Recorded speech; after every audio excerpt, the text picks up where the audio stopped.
kicking it off, and we welcome you back to today's very exciting episode. It could be that this is the last one, or at least this is the second to last one. I'm not sure as of right now when I'm doing this recording, but I do know that we are getting to the nitty-gritties of the Case 1-5 in Phoenix Wright Ace Attorney, part of this Ace Attorney trilogy, and part of my Ace Attorney chronology series. This is your chance to sit back, relax, and enjoy the episode with me, wherever you're watching this right now. YouTube chat, Twitch chat, wherever you're enjoying this from. If you are watching our YouTube highlights, then do not forget, if you enjoyed the video, don't forget to leave a like and comment down below. Let me know how you are doing, how you're liking things, if you are, and if you want to see more from me and go further with your love and support, don't forget to hit the subscribe button and hit the bell as well.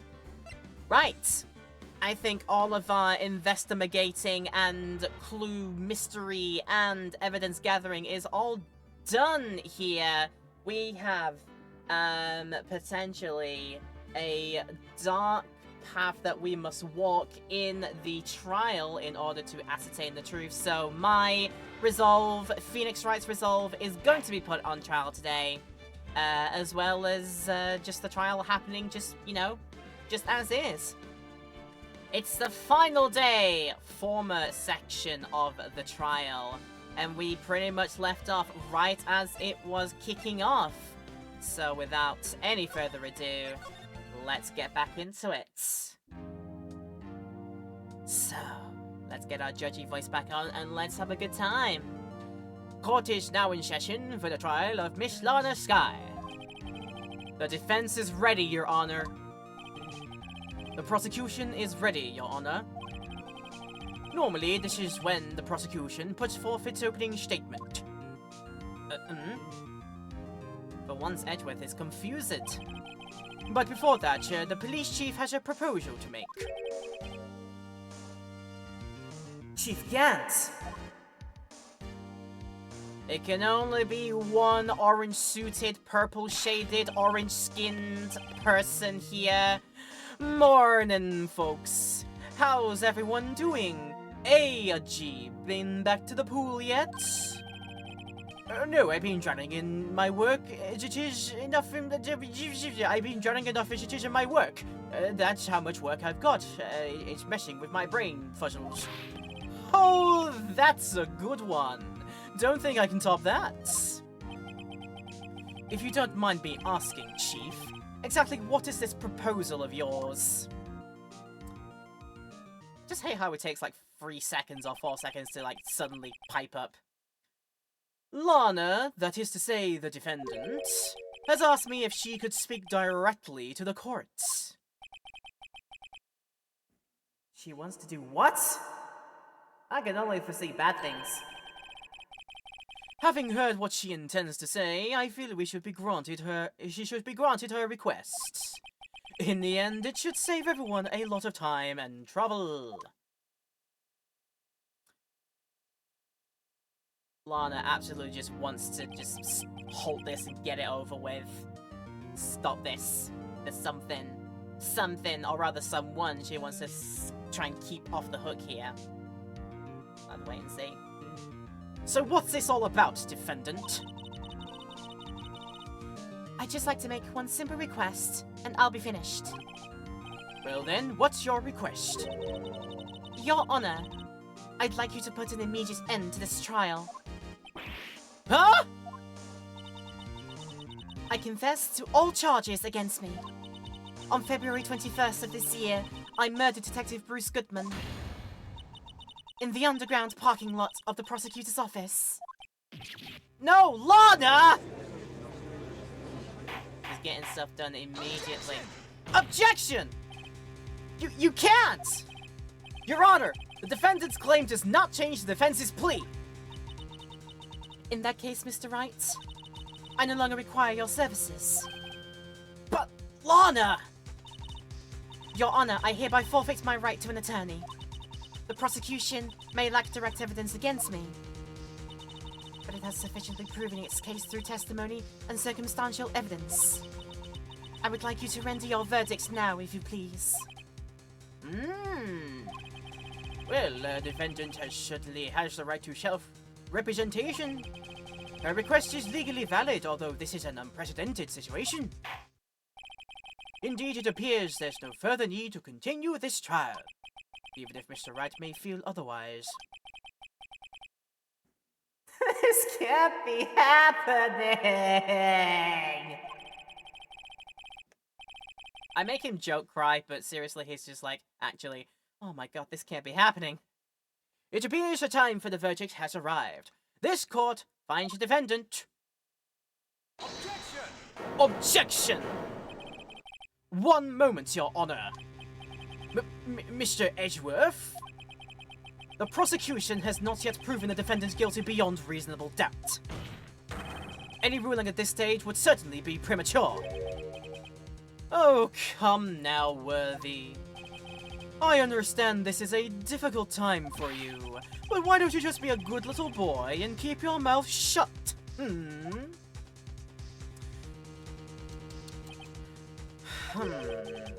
I don't think I care for your tone, Chief Gant. What? Creating another fabrication to cover up your past mistakes. Sorry, but I'm no longer the naive little boy you would have me be. Huh? With this sudden confession from the defendant, it's obvious to me some kind of deal was struck behind the scenes. Some kind of deal, Not everyone operates as you do, Worthy. You'll find that Edgeworth moves in a mysterious way pretty much every day of his waking life. I thought so. Your Honor, the prosecution would like to change its first witness. Oh, to whom? As its first witness, the prosecution would like to call Miss Emma Skye. I request the court hears her testimony. Hold it! Mr. Edgeworth, I'm exercising my right to self-representation. I don't think we need to continue. I don't care what you think, Miss Skye. The exposure of truth sometimes results in tragedy. However, no matter how tragic the truth may be, it would be an even greater tragedy to avert one's eyes from it. Very well, the court shall grant the prosecution's request. That's okay with you, right, Chief Gant? Worthy. You'll live to regret this. Mark my words. Miss Emma Skye, please take the stand. Well, looks like Edgeworth has decided to take the horse by the reins. This feels oddly familiar to a previous one where it's like, in order to get to the truth, it's sort of like we now gotta like sort of not really fight against each other across the benches, but it's more like we gotta sort of pseudo work together on this one. I think there's a case in this game that also went like that. I think 1-3 ended a bit of a similar sitch. Something like that. Hey, friends made it! Hello! You're pretty much just a tad late to the bunch, but no worries, you're barely missing anything here, I don't think. We are just kicking off the trial here, and Edgy has decided Emma needs to come to the stand. Now then, witness, please state your name and occupation. My name is Emma. Emma Skye. My occupation? I'm Lana's little sister, and I want to be a scientific investigator. 2 years ago, you encountered the serial killer Joe Dark of the Joe Dark killings. Is this correct? Yes. I'm trying my hardest to forget about that, though. I'm sorry, but I'm afraid I'm going to have to ask you to recall those events one more time. Mr. Edgeworth, please remember the trial concerns the murder of Detective Goodman. Is an incident that was resolved 2 years ago really all that relevant? Yes, it most certainly is. Well, okay then. Wow, he sure gave in fast. What was it, like a pseudo sort of staring contest going on there? And the judge blinked first, was like, oh, God, confound it. Okay, you win, Edgeworth. And so now Edgeworth gets his way. We get to talk about this whole thing now. Now, please testify about what happened to you 2 years ago.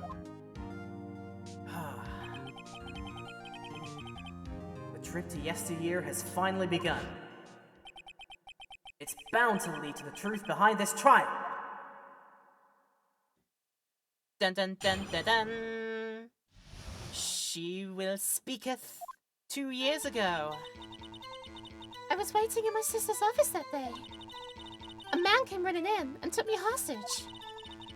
Neil Marshall rescued me, but I'll never forget what I saw in that instant.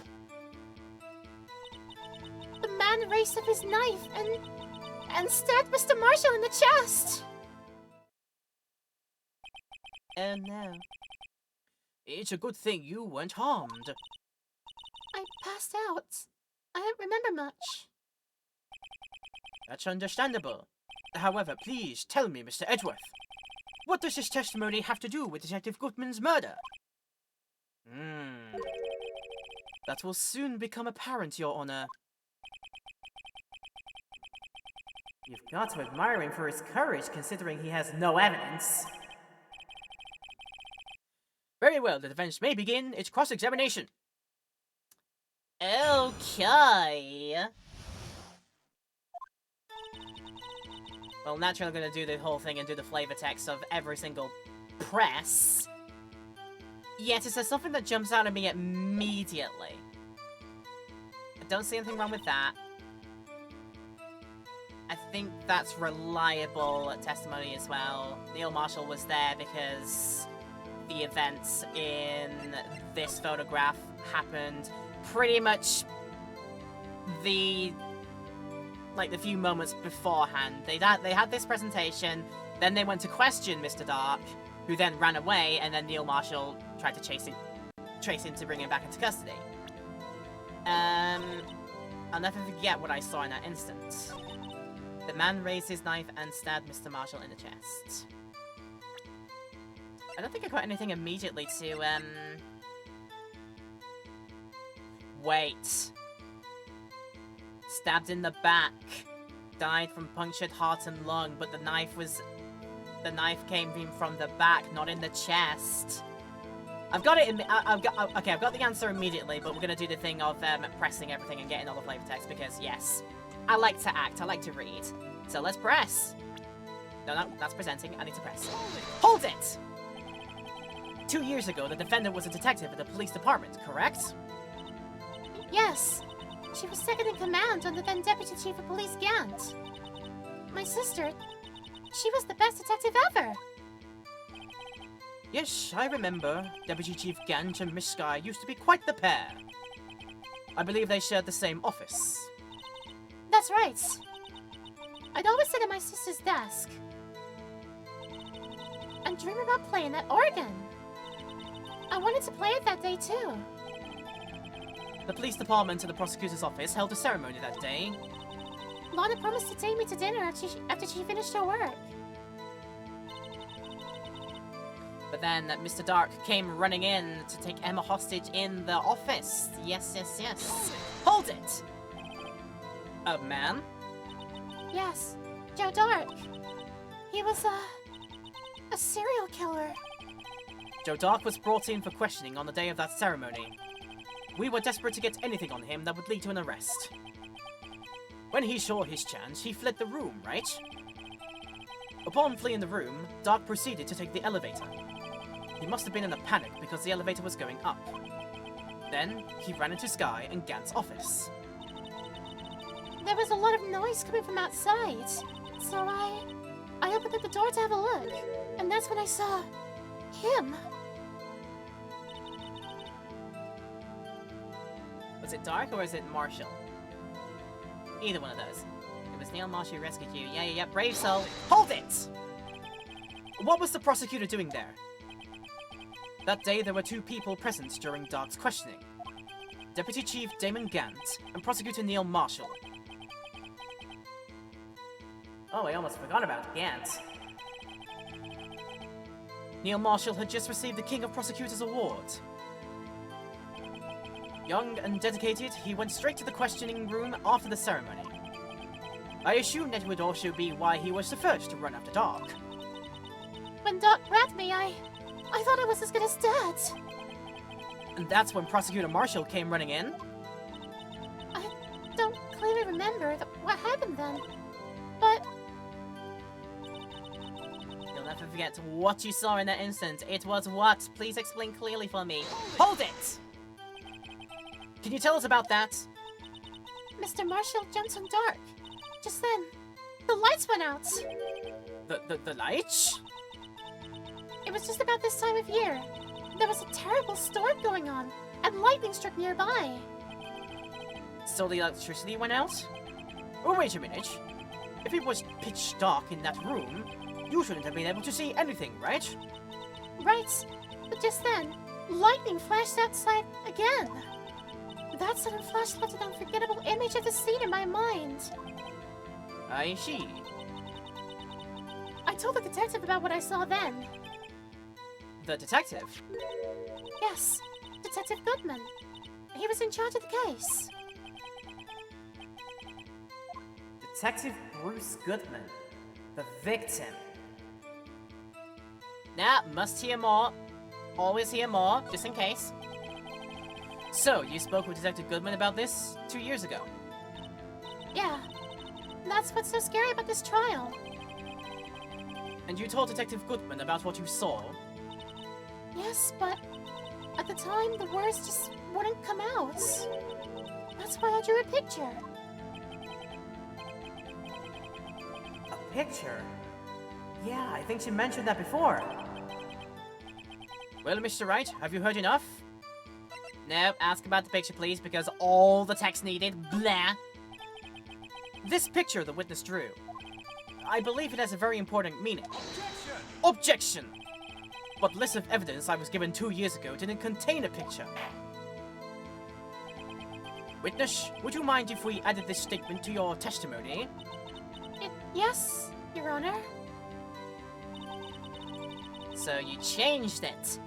I drew a picture of that scene once, but it seems to have been lost. Really now? But what do you know about it right now, shall we say? Hold it! You drew a picture of the scene you witnessed, right? Yes, I wanted to do everything I could to help the investigation. I can still see it now, whenever I close my eyes. That's strange. I took over the case after Prosecutor Marshall died, yet I never received any picture. Perhaps the witness is mistaken? But I did draw it, I swear! I'm not just imagining it. This picture that Emma drew. That reminds me. I guess I should check the evidence again. Well, anyway, let's continue. This scene that imprinted an image in your mind.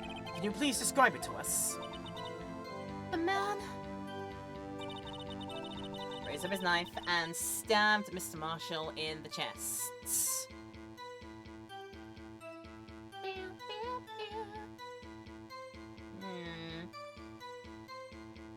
I mean, that is contradictory to Neil Marshall's, where's his autopsy report? Is that one? That is contradictory to the autopsy report, getting stabbed in the chest, but they're from a punctured heart and lung from a stab from the back. But now that she's talked about this picture she drew, which we're about to press on, or we have pressed on, I wonder if we were to deal with the picture first, because we have that in our record. It's on the back of the evidence list, pretty sure. Yeah, there it was.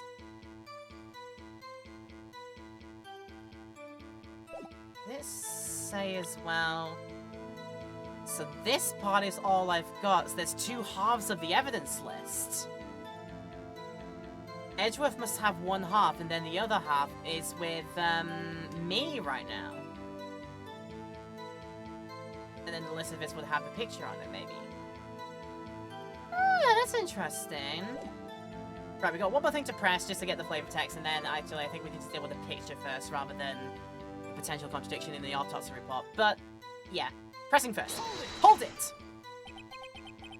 That must have been a real shock. Even now when I close my eyes, I can still see it just as clearly. Tell us, what were you doing at that moment? I believe you testified that Joe Dark was holding you hostage. when lightning struck and the lights went out. Mr. Marshall jumped in dark. I was thrown aside and the two began wrestling each other. I'm pretty sure I was watching them. Emma doesn't have any reason to lie, but Lana sure does. I need to get Emma to tell me as much about this as she can. By saying that, is this the picture that you drew at that moment? Because we have it here. It seems to have been lost. It was never lost! Because this is very clearly like the scene you had in your mind that you described to us. So yeah, it's gotta be this. Objection! Objection!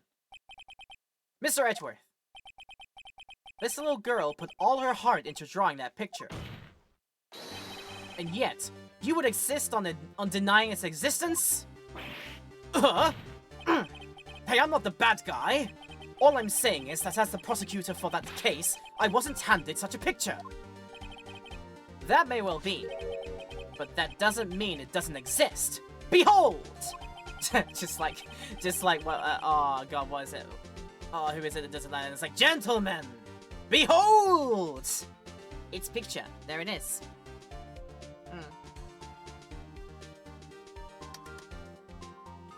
This is the evidence list for the SL9 incident. Please turn it over, Your Honor. Turn it over. Turn it... Ah! What's this? Yes, what is that? Hey, that's it! That's the picture I drew!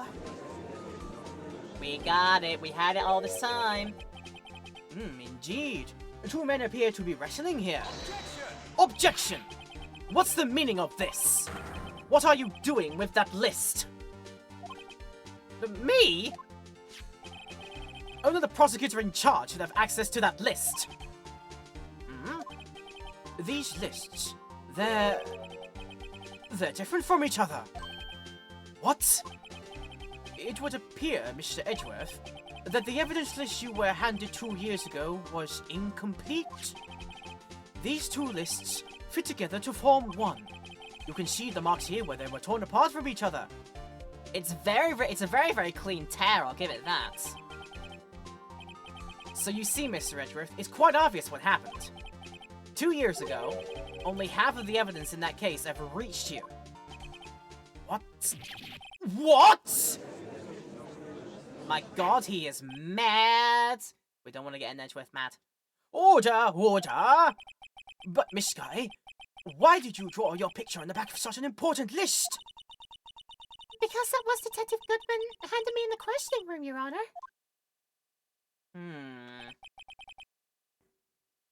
Wait a minute. If this list was torn in half, then that means... Your Honor! Oh, are you all right, Mr. Wright? Your eyes are bulging from your head! And then let me close my eyes so they won't bulge anymore. If the evidence list was torn in half, then there might be more to the drawing on the back of Mr. Edgeworth's list. Oh, yes, that's quite conceivable, Mr. Edgeworth. It's possible. Let's see.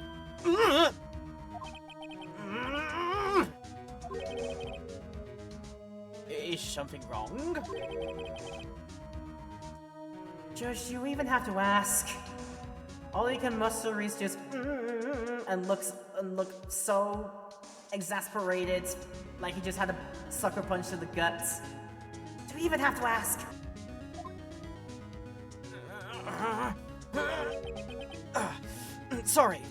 Sorry, Your Honor. There is indeed something drawn on the back of my list. It's that thing! Oh no.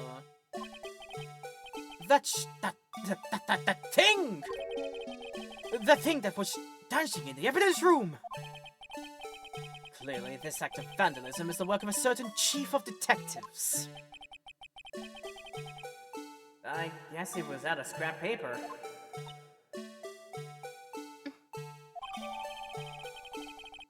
the evidence list restored and updated. So now we have both halves of the evidence list, which now means I guess we can have both sides of the drawing for it to be a complete picture now. Half of this list was found in Gant's desk. That's the one that we picked up. Yeah, okay, got it. Very well. Witness, will you please testify about the picture you drew 2 years ago? Huh? Oh, yes, sir, Your Honor. What's wrong with Emma? She seemed to be thinking about something when she was looking at the picture. Is it really all that it seems? Interesting. This is the picture I drew 2 years ago. The flash of lightning was so bright, all I could see were shadows. After that, I must have fainted. This picture shows exactly what I saw in that instant. Think? A flash of lightning could burn such an image in your mind. Thanks to that, though, she was able to show us exactly what she saw. Well, I don't see any contradictions here. This clearly shows no talk about to murder Prosecutor Neil Marshall. The defense may now begin its cross-examination. As if to say, try and prove me wrong, Scrub Lord. If the judge actually said that.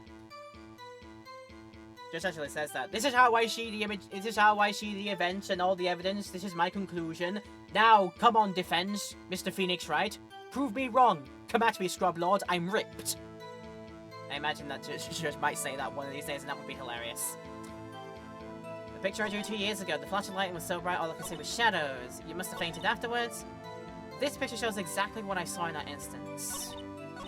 Okay, nothing jumps out again. I mean, do we get to see all of it now? We do get to see all of the image now together. So one half is the scene of the wrestling happening, and the other half is this blue badger effigy, or silhouette. Okay. No, nothing jumps out immediately, just gotta get to pressing. That's all I can think to do, get to pressing. Alright, hold it! Did you draw this picture right after the incident? I think I drew it 2 or 3 days later. At first, I was in such a state of shock that I couldn't do anything. During that time, the investigation team was reorganized. Detective Goodman was placed in charge, under the direction of Damon Gant and Lana Skye. 2 or 3 days later? The memory should still have been fresh in her mind. Excuse me, witness. But can you please tell us why this picture is painted all black? All I could see was shadows because the lightning flash was apparently that bright outside. Okay. Hold it! So at the time, you didn't even know it was Mr. Marshall who had come to your rescue?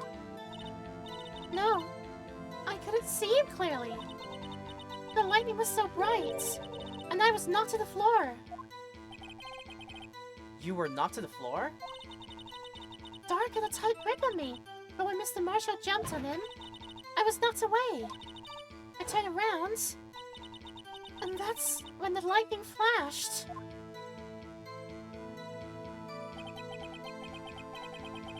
Poor Emma. I'm just glad she wasn't hurt. What happened after the lightning flashed? Then you fainted and couldn't see anything after that point. That's good to know. Hold it! You mean you didn't see the actual murder take place? No, I'm sorry. Objection! The flash of lightning only drove off the darkness for a split second. Not only that, but the trauma of the situation understandably caused the witness to faint. Do you really need to torture this girl any further? What? Hey, I'm not the bad guy here! this picture. It shows exactly what you saw in that instant. Elaboration. Hold it! Sorry for asking so many times, but are you sure you drew exactly what you saw? Of course! This is the exact scene! It wasn't influenced in any way from your talks with the detectives? Objection! Are you insinuating we somehow manipulated her memory, Mr. Wright? No, of course not! Okay, I better watch out or he might find a way to cut my salary. Ah! Double barrels here! Good day, Tisa. Good to have you. I drew this picture before I heard anything from the detectives. So I don't think anyone's story would have influenced me. Mr. Wright, is there something that's bothering you about this picture? Uh-huh. Oh, well...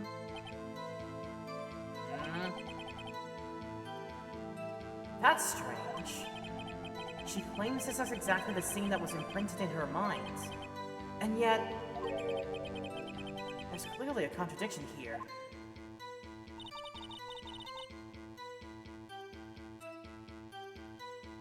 Okay... This shows exactly what you saw in that instance. Oh god.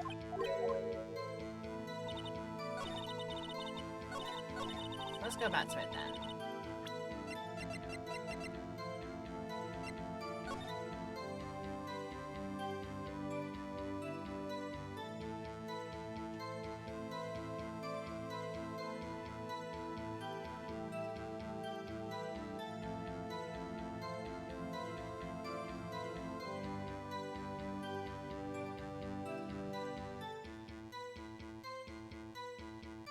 The only thing that really looks like weird to me, I guess, is that the fact when we have seen the image in Emma's flashback, that the attacker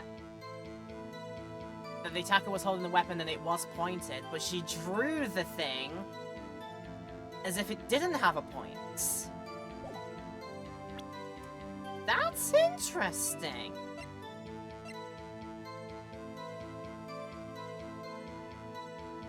So is it this exactly that we've got to say there's something wrong with the picture? Is that what Phoenix is saying here? We're doing our confidence save because I think that's what we're going for here. We go to this bit and then we don't save again. Don't do that. Is it really exactly what you saw because you drew the weapon in hand to oddly not really be knife-shaped, more just like a big piece of chalk? It's just that's what it looks like to me, just a big piece of chalk. But it's not a pointy blade, is it? The knife tip was in the wound.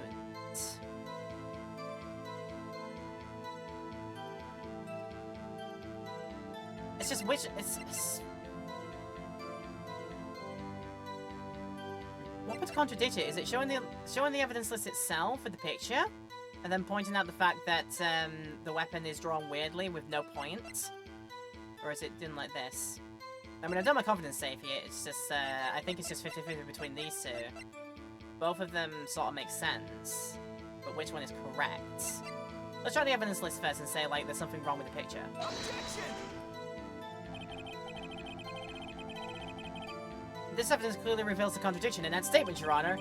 How exactly are the evidence in the statement just now related? They aren't, are they?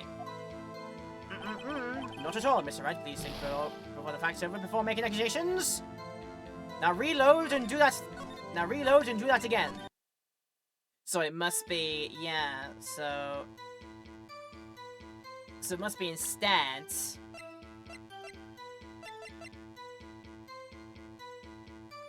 that because it was a knife and a knife tip was found there, is that the thing that's wrong with this? So let's try that instead. Objection! Okay, so it was that way around. Alright, fair enough. I knew it was a 50-50, it was just like, do we have to send...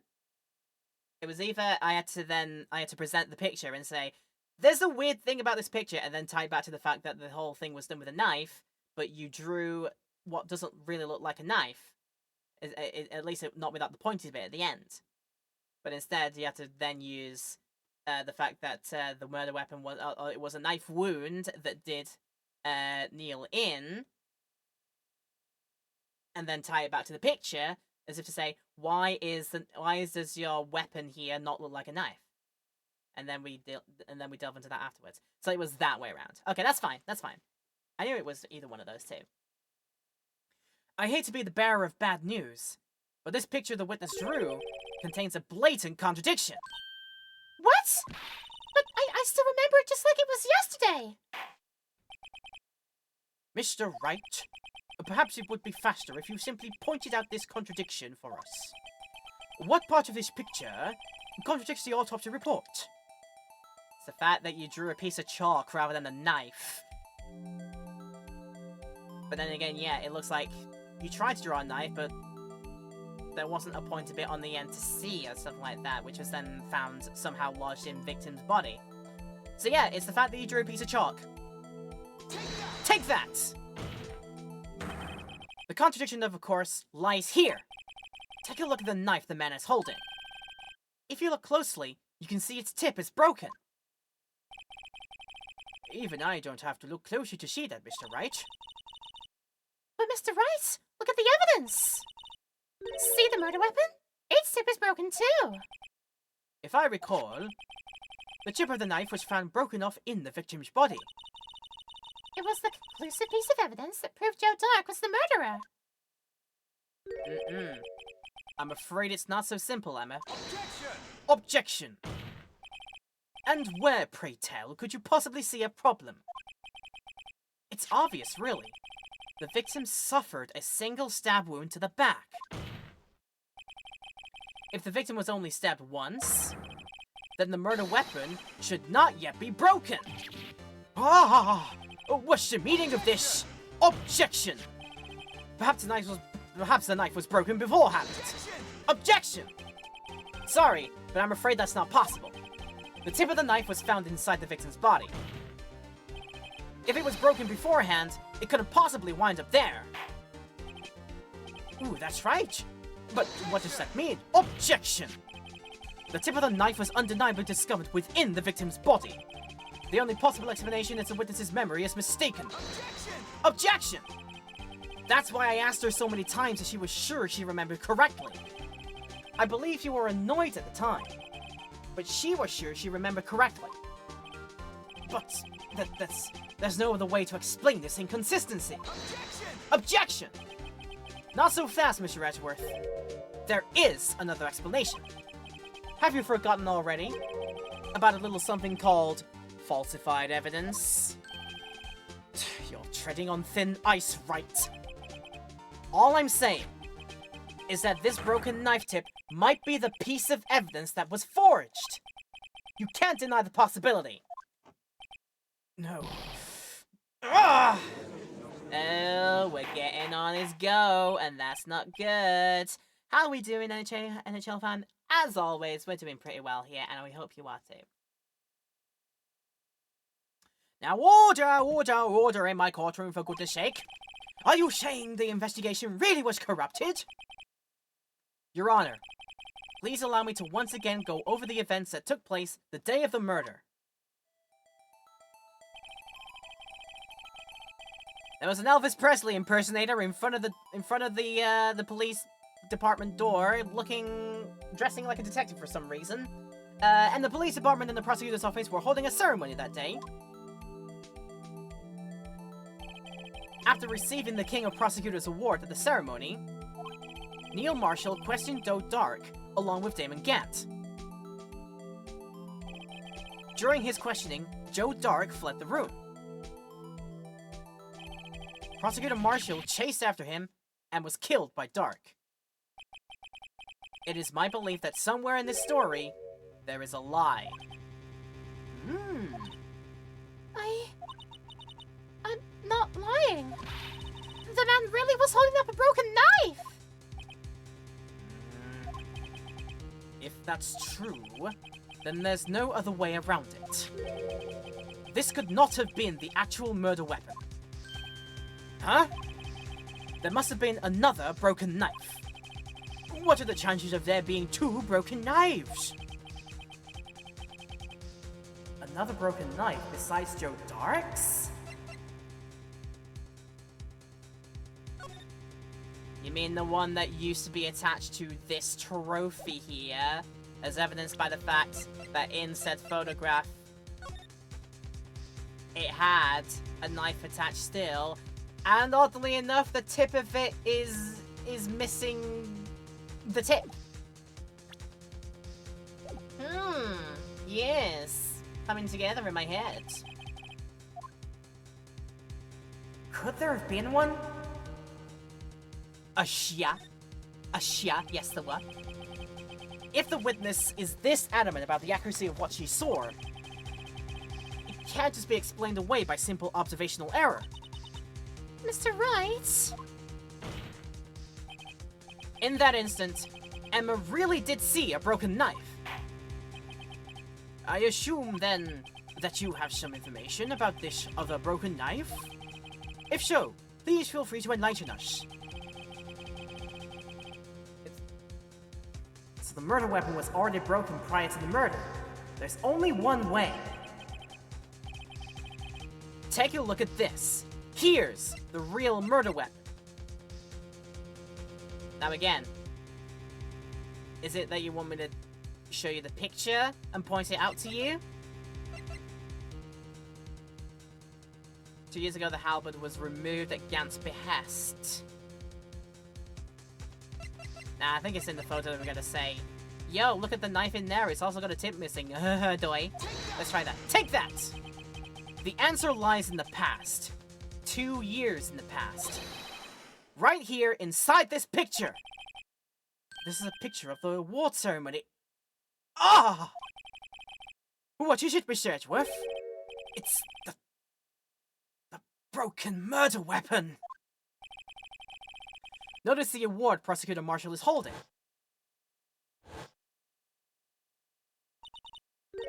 That's a broken knife! As we earlier concluded, the knife in the drawing was not Joe Dark's knife. That being the case, the knife the witness saw was in all likelihood from this award. Order! Neil Marshall was awarded King of Prosecutors that day. As an award, he was given this broken shield and knife. When he chased after Joe Dark, he pulled out this knife. Being a prosecutor, he did not carry a pistol. This broken knife was the only weapon he had in this dangerous situation. Objection! But that can't be. Oh, and why not, Mr. Edgeworth? Because if the King of Prosecutors award knife was the murder weapon, then the murderer and the victim would be reversed.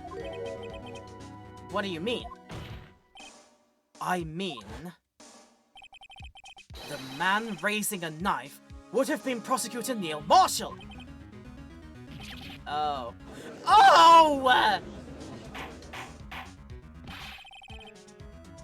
We've turned that on its head, and not in the good way, it sounds like. But right, I'm seeing it here. I'm seeing that the bot is putting some things out, and I see that the timer is saying that we have an ad break coming soon. We're gonna run it here and continue after a short intermission. I also need to shut off the fire alarm because it's beeping. I will do that as well. But yeah, it's not actually going off. There's nothing going on outside, don't worry about it. It's just beeping because battery is balked in it. I need to try and get it actually sorted and replaced. But yeah, I am going to take a break here very, very quickly, sort that out, and rest up a bit. This is your chance to do so as well, Twitch chat and YouTube chat. If you want to pause the video and come back to us later after you've had some self-care yourself or had a bit of a rest, that do be something that you can do because there's no break in the highlights. We always cut it out, but we always say if you need to take a break, then please feel free to do that. Please make sure that you're taking care of yourselves. Yes. And yeah, I'm gonna have my break now, sort out the fire alarm, and I'll be back in a couple of minutes. See you in a...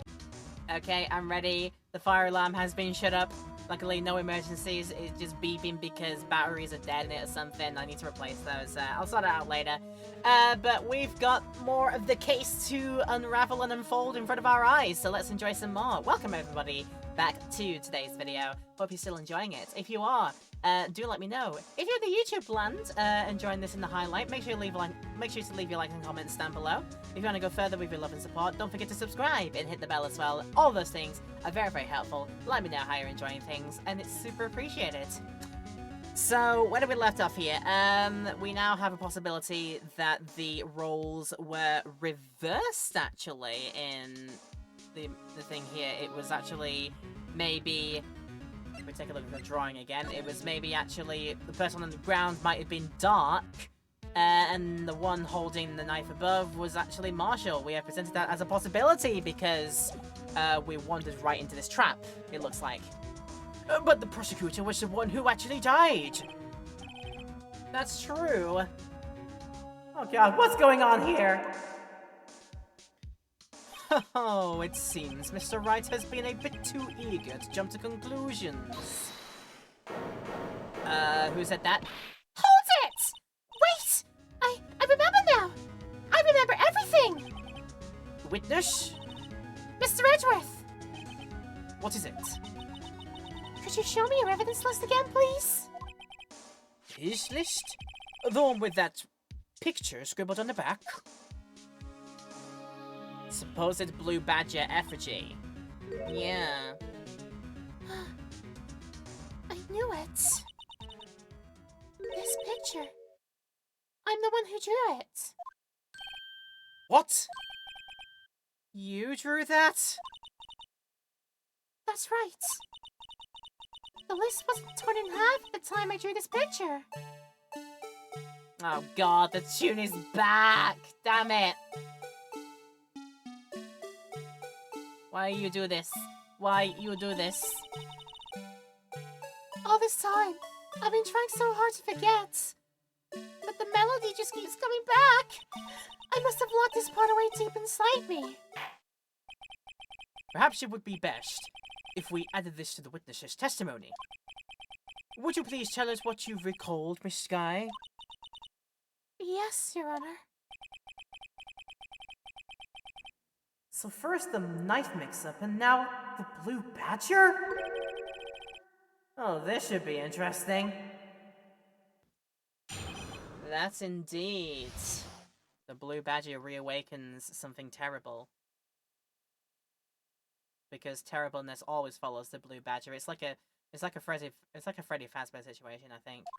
Something like that. When I saw that man raise his knife, I panicked and rushed towards both of them. I think I knocked away the man with the knife. Just then, there was another flash of lightning, and that's when I saw the blue badger. He wasn't in the room, but I'm sure I saw his shadow. Emma, you hallucinating? She might be hallucinating. Or the effigy is looking like something else. This is certainly most unusual. Objection! Try impossible. The chief of detectives hadn't even designed him until this year. That would mean he didn't even exist 2 years ago. Yes, well, the defense made the previous cross. Hold it! Stop, please! Don't pursue this any further! Lana! What's the meaning of this? Please remain seated in the defendant's chair! But you can't do this! I've already confessed to the crime! Why can't you just leave it at that? Chief Prosecutor Skye. We've already come this far. It's too late to turn back. Oh my god. Judge like, challenge! I kill you. The defense will now begin its cross-examination, or I kill you. Bailiff, please detain the defendant. Well, it seems we're finally getting to the core of the matter. How did Emma hallucinate the blue badger 2 years before the blue badger even theoretically existed? Or supposedly existed. It's because that blue badger shadow is not actually a blue badger, it's something else. You have a theory. Well, keep that to myself until keep that to yourself until I find a theory myself. First, we gotta press. when you saw him raise his knife? Yes? Hold it! When you say that man, I assume you refer to Joe Dark? Yes. At least I think it was him. You think? All I could really see were shadows. Oh god, not the hedgehog! Just like the line in Sonic 3, it was like, it's another stinking hedgehog! The power outage that immediately preceded the incident is also documented in the prosecutor's office reports. So then you panicked and rushed towards both of them. Why would you do that? Hold it! Why would you do something so dangerous? Well, what else could I have done? He was about to stab Mr. Marshall! She seems convinced that Dark was the one holding the knife. But as we've just theorized, Mr. Marshall was the one holding the knife. Well, I didn't know that at the time. When that dark guy knocked me down, all I could think was, I've got to help that other person. You think you knocked away the man with a knife? Oh god, no. Hold it! What do you mean, you think? It all happened so fast, and I was in shock. I don't remember everything clearly. What I did, it's all kind of a blur.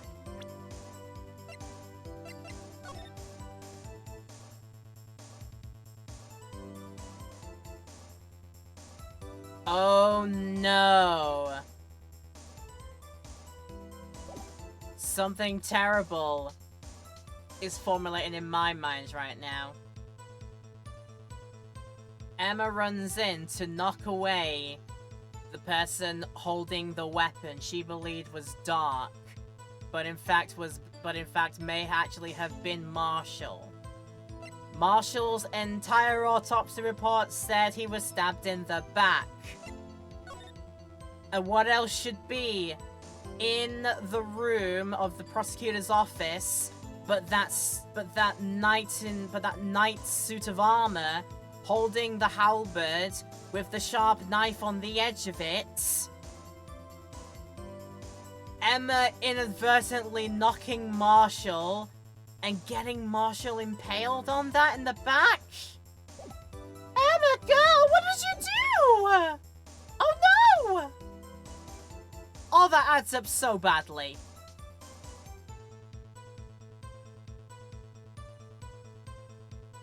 It makes all the sense in the world and it just adds up terribly. Oh no. But anyway, we'll get to that when we get to that. Miss Guy was almost killed before she was witness to a murder about to take place. With so much happening in a matter of seconds, a little disorientation is only natural. I saw the man about to stab the other person, who I thought was Mr. Marshall. I knew I had to stop the man with the knife. What you did was very brave, young girl. So then, what happened next? But if it's going the way I think it is, it was an even more accidental tragedy than is actually going on here. Like, oh no. There was another flash of lightning, and that's when I saw the blue badger. But yeah, how'd you hallucinate something that didn't exist 2 years ago? Hold it! Are you sure about this? Of course! See? I even drew a picture of him here! But it was the chief of detectives who thought up this hideous beast. And that was just this year. The blue badger did not exist 2 years ago. That is all quite verifiable. I know it sounds strange. I was surprised too when I saw him at the police department. I had this nagging feeling that I'd seen him somewhere before. Now I finally remember. Oh, brother. Just when you thought that thing had caused enough commotion.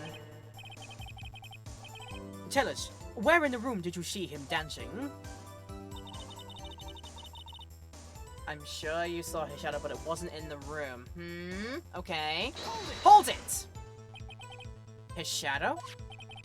So you mean you didn't actually see his face with its winning smile and all? That's right. But I still remember it. He had 3 creepy horns. Objection! This is pointless. That thing couldn't have possibly existed 2 years ago. The witness must be mistaken. Objection! That may well be. But what's important is what caused her to think she saw what she did. Oh? And I suppose you have an explanation? If so, then by all means, please tell us what this shadow really was. It was a hedgehog, obviously. What was it that Emma saw when that lightning flashed? Was it a hedgehog? And who is this blue badger, really? If it can't have been the actual blue badger animatronic panel thingamabob here, because the character was not conceived until years later, I must have a thing that could conceivably look.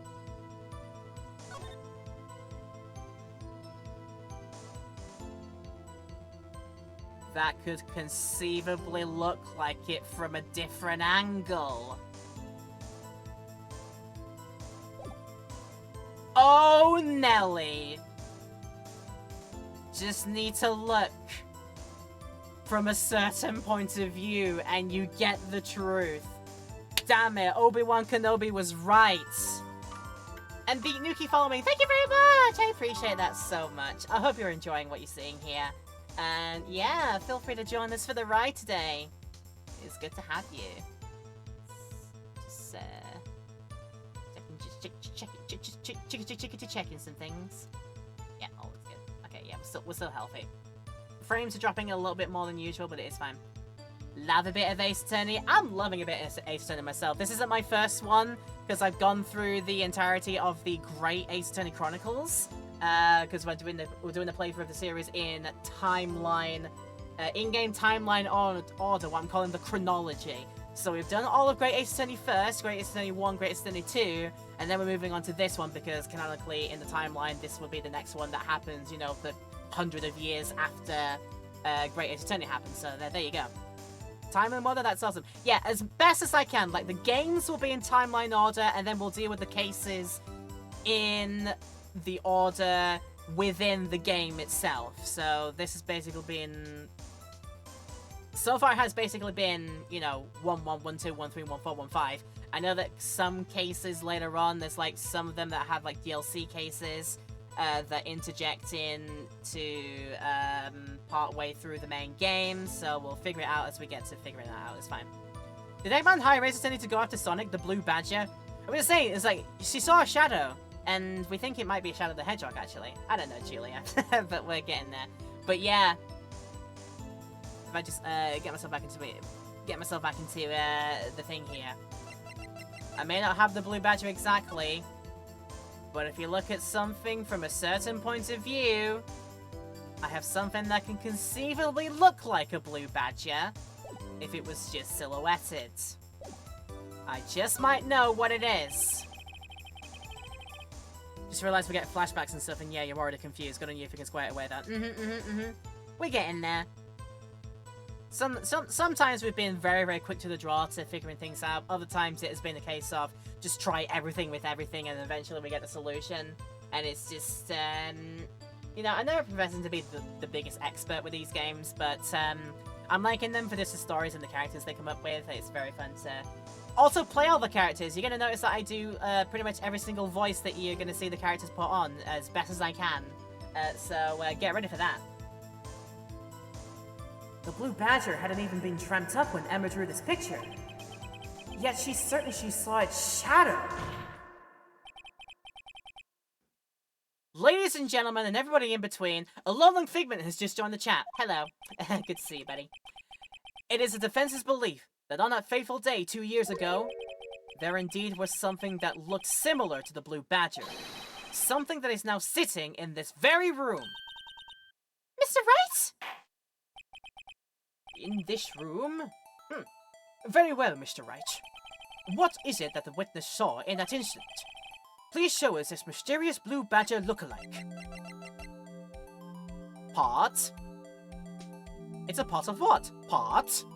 Take that! Is this the scene? I don't know what you're insinuating. but we're gonna have a look at it. The mysterious blue badger was in fact this. It's a pot. A pot of what? Pot.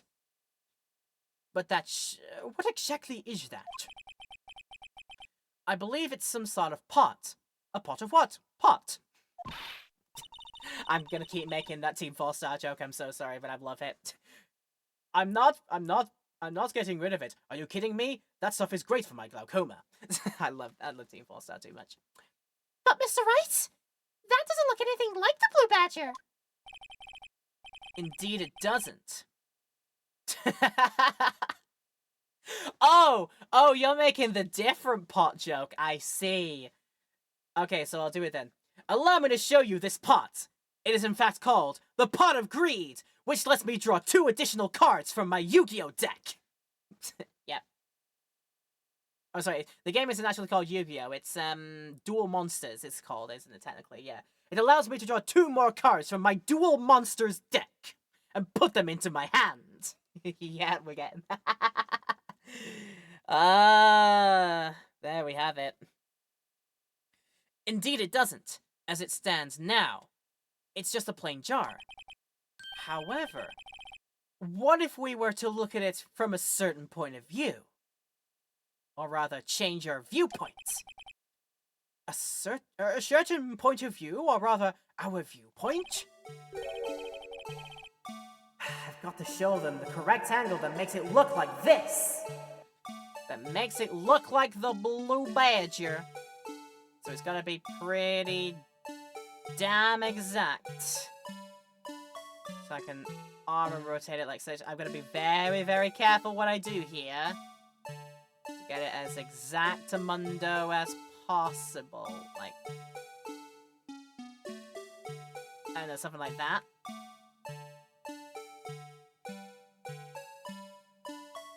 My theory was sort of right, but the wrong object. Okay, what object did you think? I'm interested to know. Since we've got to the point here. I hope that's close enough, because... Let's try. Take that! No, this isn't right. I've got to make it look a bit more like the blue badger. Objection! Allow me to rewind and defense its case hinges on the witness's drawing. If Mr. Wright can't match the shape the witness drew, we cannot accept his claim. I've got to find just the right angle. Maybe I should rotate it vertically a bit more, or horizontally? Come on, Mr. Wright! You can do it! Got to show them the correct angle to look at this from, so is it maybe the way?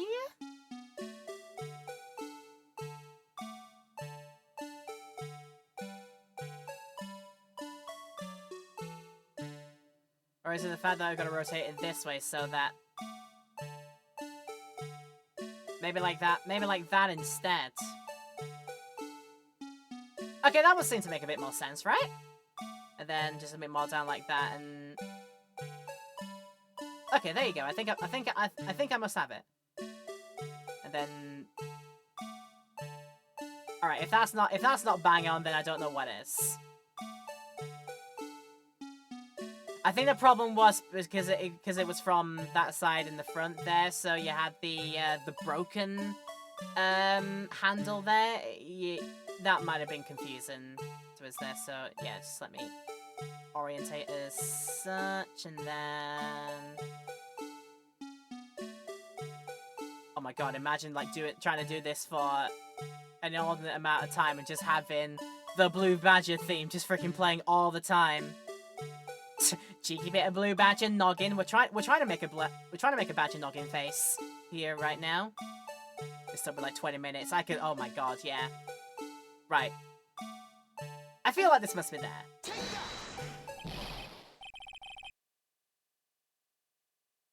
Seriously, video game?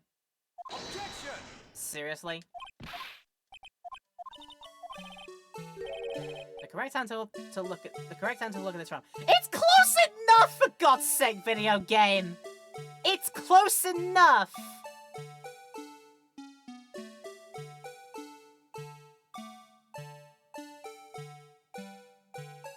Like, How banal do you want me to be about this? What the heck? How banal do you want me to be? Like, come on, that's it there, surely. Give me a go at that. Wow, video game.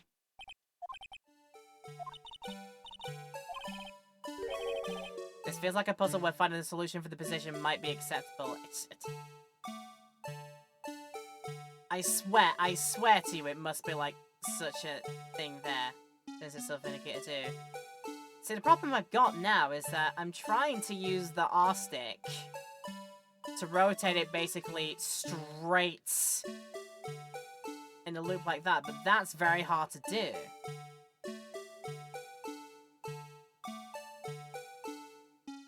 It's like there can't be a gap to see through the handle loops, because that would give away the illusion. Please. Objection!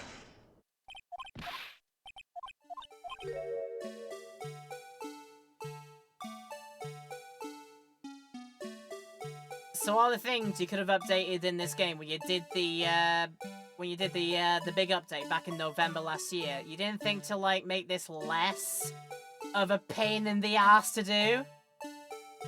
Oh god. It's like, what are we...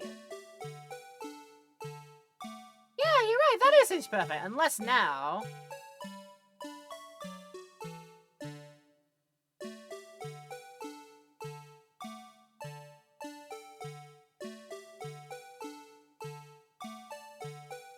Nah, because then that would mean... like, the top circle bit on top would be too small. This way is definitely the way to look at it, but it's then just... What is the angle you want here? My god. What is it? That would be... too low down. Is it like, you want me to go like this a bit, maybe? So that the thing isn't too high up? I don't know. Oh, come the hell on! Okay. I was about to look at what the exact orientation we needed was, but thank god we got it there and then.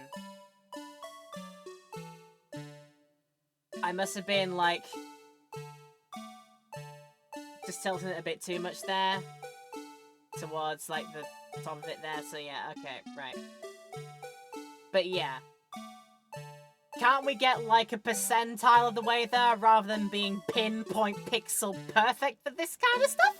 Could we not do that? Could you have updated this so that we did your massive patch for the game that added in all the ease of uses stuff? We saw how many bits of testimony you see in each time that you cross-examine. You give us all the chance to do, like, the auto-advancing through the story and such. You give us all the good, like, gallery bits and bells and whistles. But you couldn't fix this. To not make it inch perfect. You couldn't fix it to be, like, you're close enough. And most people would be able to catch it. Okay, fine.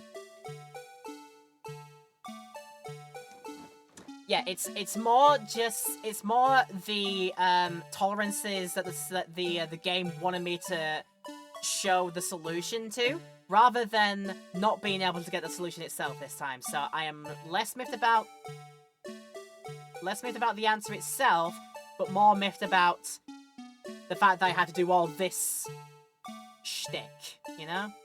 But yeah, we got it there. This is why I said, oh my god, is it this scene when I joined? It's the most memorable, as in frustrating, part of 1-5. I can see why! Because if you're hearing this for 20 minutes straight, you're going to want to put something through your head. I mean, I get it. I absolutely get it. But we've gotten it, so now we can move on with our lives. I should not keep you here forever. Anyway. Well...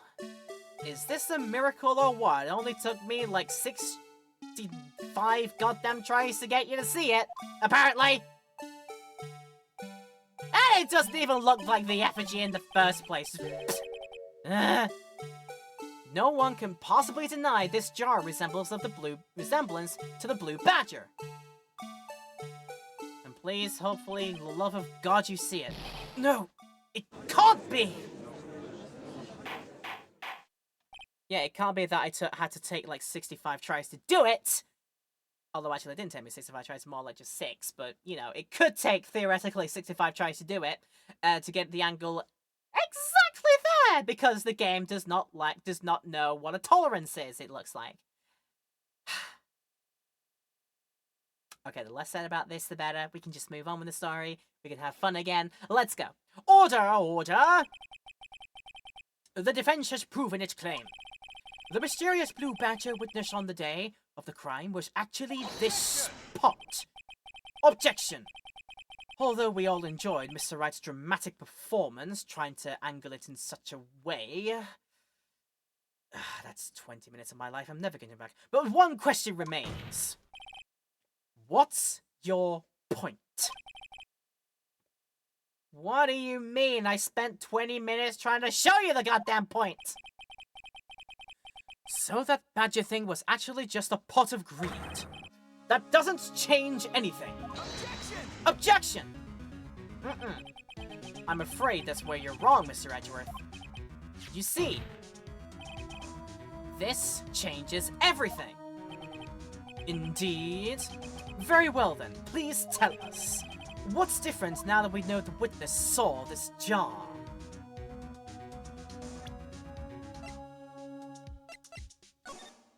Fabulous question, actually.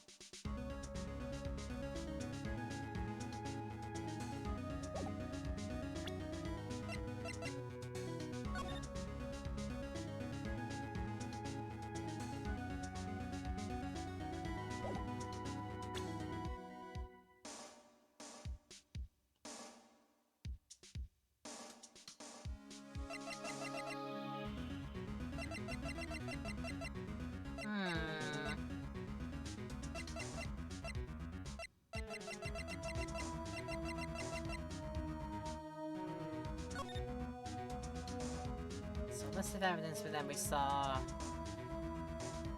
that instead.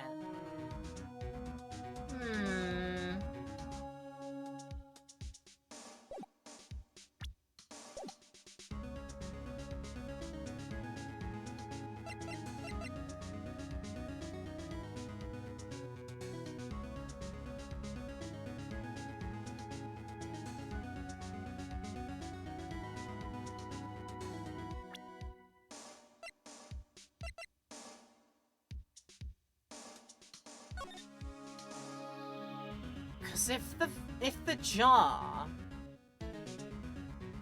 has always been in the prosecutor's office,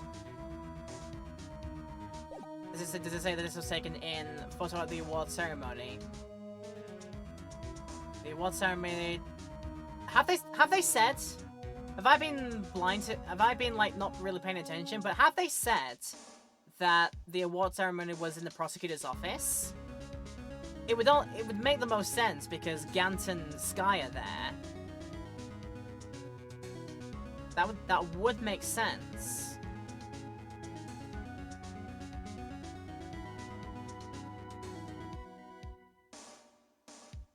Because I'm remembering what the look of the office was. To the left-hand side of the room was where Lana Sky's desk was. The right-hand side is where Damon Gant's desk was. And it is also where I remember seeing that knight suit of armor with the sharp halberd.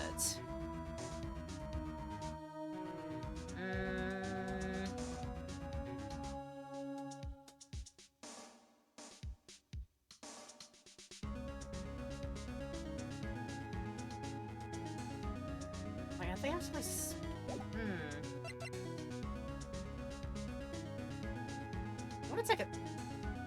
I'm gonna take a confidence save and then take a stab in the dark on the location being different. That seems like the one that makes the most sense to me.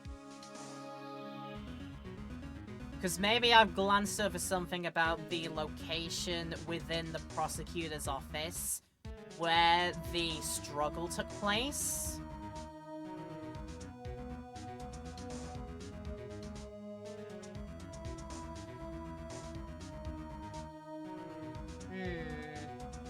Yeah, stab in the dark, I'm not sure.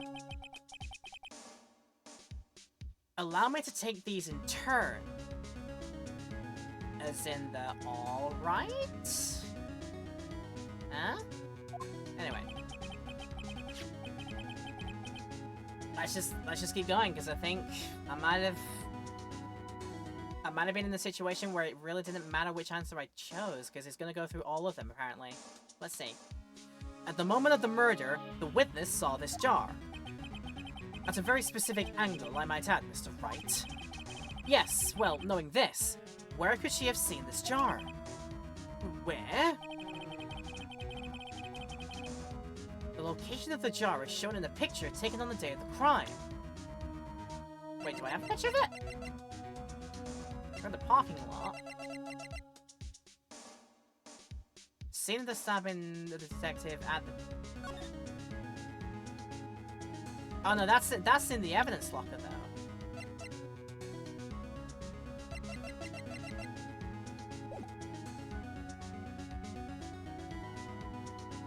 So do I not have this particular picture? Is this a brand new picture or something? Anyway, the location of the jar is shown in the picture taken on the day of the crime. Oh, he's looking at the ceremony photo. Okay. It's on a shelf in the office of Damon Gant. Objection!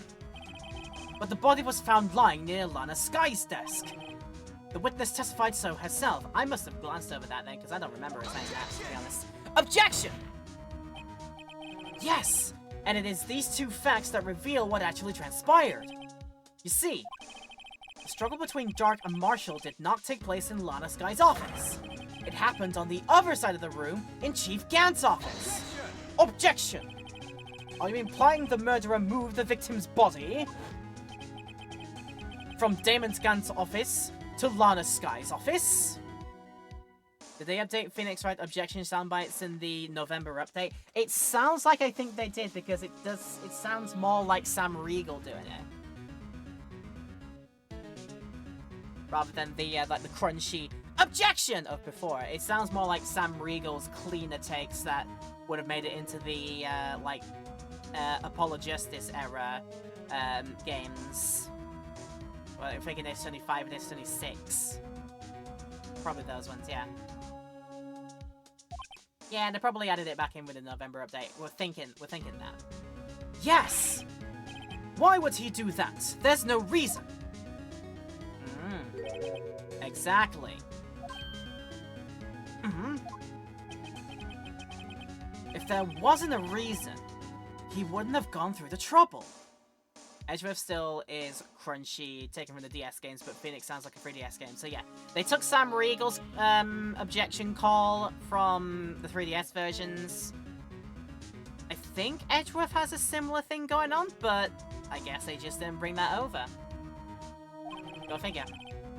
The only logical conclusion is that there was a reason. Do you know what that reason was, Mr. Wright? I finally figured it out. So this is why Lana tried to stop the trial. It's too late to quit now, though. Please recall the witness's testimony. She said she knocked away the man who was holding up the knife. In the next instant, the jar was hit and flew through the air. Now tell me, what could have sent the jar flying? That would have to have been the impact the man made when he was knocked into the wall? Ladies and gentlemen, if I may draw your attention to this picture once more. If the man was knocked in the direction of the shelf the jar was sitting on, what would he have hit?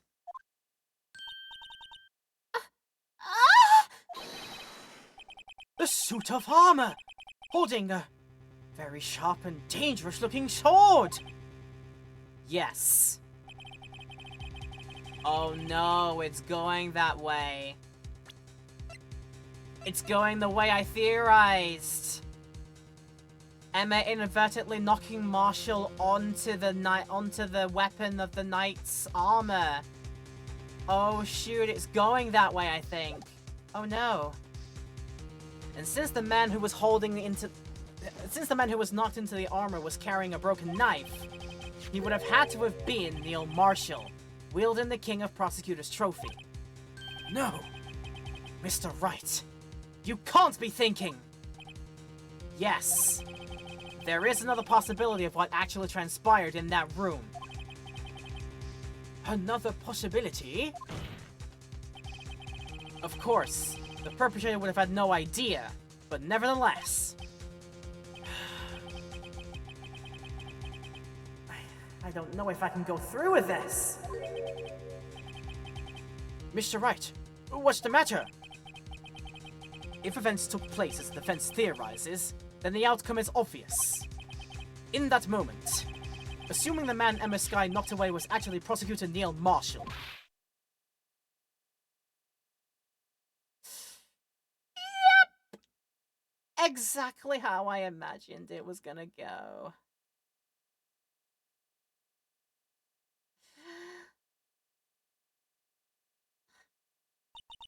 You mean Mr. Marshall died? Because of me?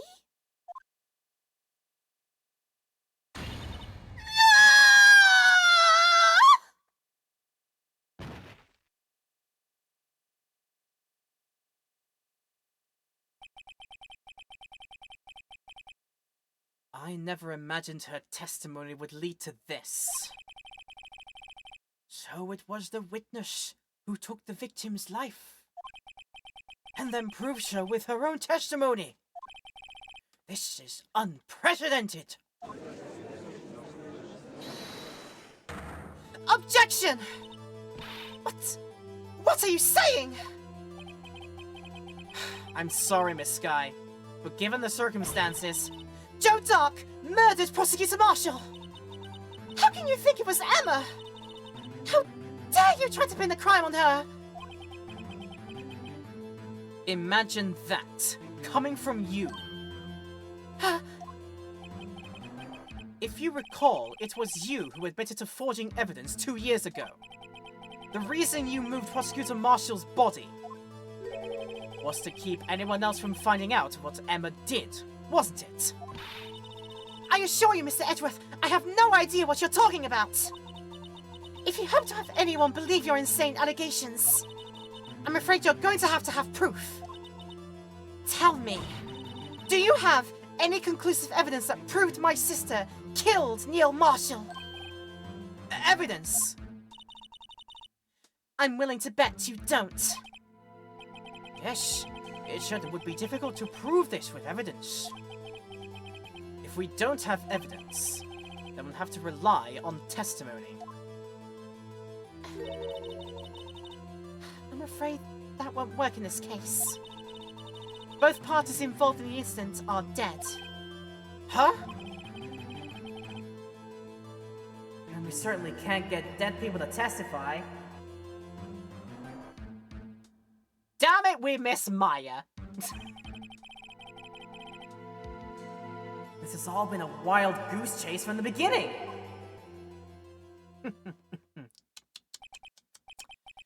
Touché, Miss Skye. Of course. That only leaves us with one possibility. Huh? You mean there's still another possibility? What do you mean, Mr. Edgeworth? I mean the possibility that the victim has left us a message. For better or for worse, Mr. Marshall did not die instantly. He may have left behind the name of the person who took his life, in one manner or another. That's impossible! Well, Mr. Wright, this is the only possibility left to you. A message from the deceased. Does such a message exist? I've got to think back to the court record. The real murderer's name that the victim may have left behind. Let me comment and save first. Because I can never know. This game may like to throw a game over situation if I get this answer wrong.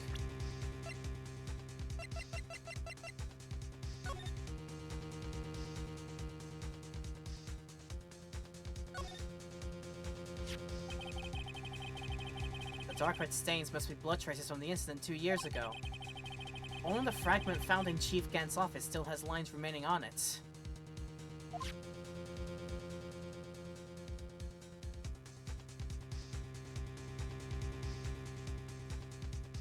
Spin it in such a way that I can actually, like, get at,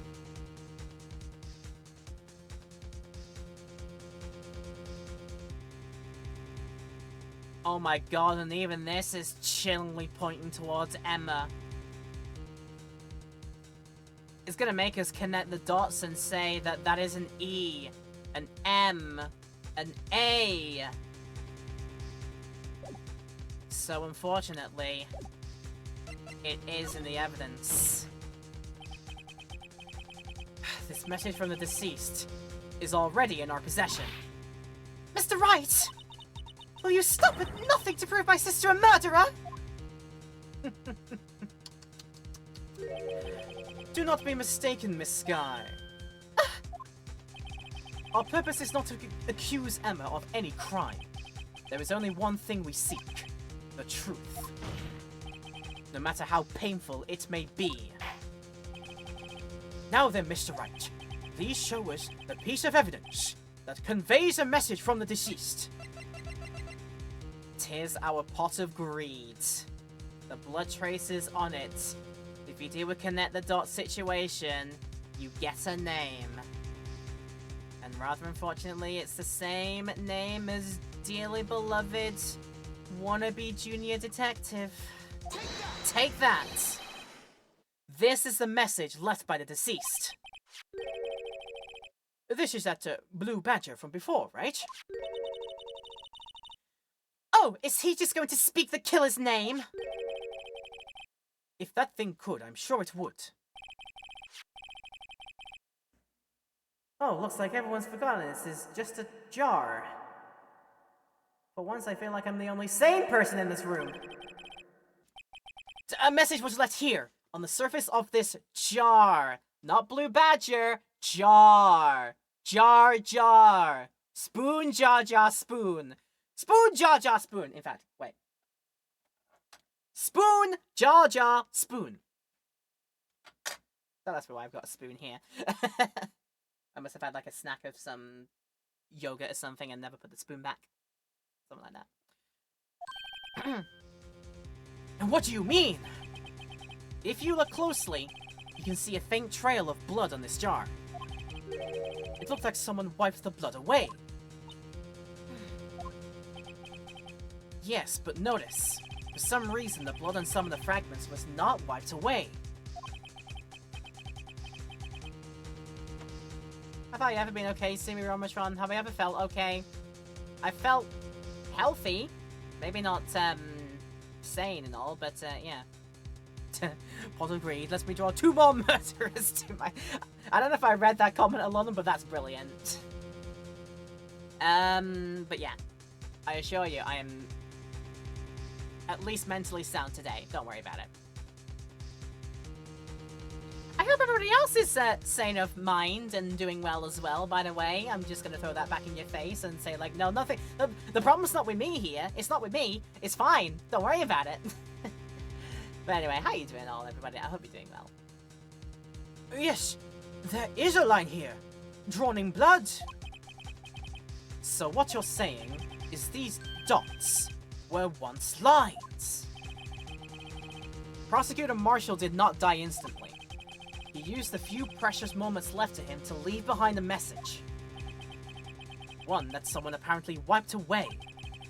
But blood must have seeped into the jar where the lines changed directions. Ha! Precisely so. All we need to do is connect these points, and the victim's message will become apparent. No!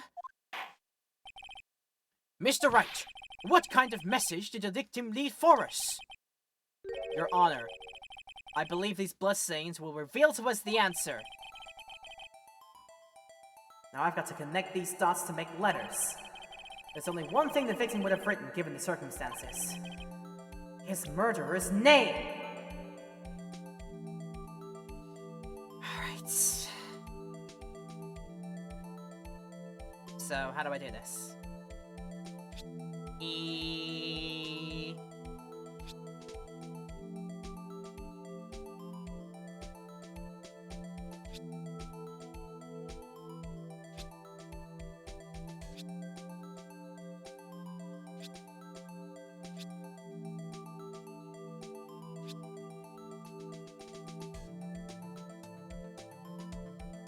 It's a horrible truth, but that's it. Take that!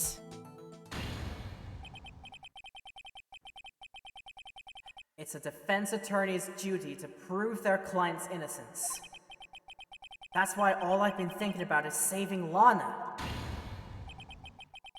After all my efforts, I never thought it would turn out like this!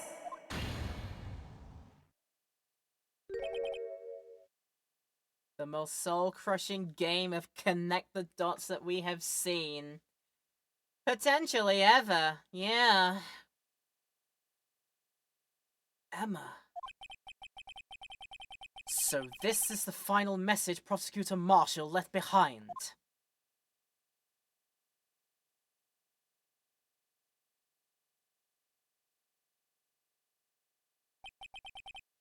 Of all people. She may not have meant it, but in the end, the one who took the victim's life was Emma Skye.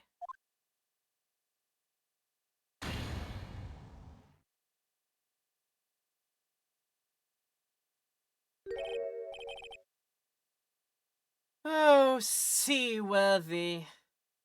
Can't say I didn't warn you. Oh, gods.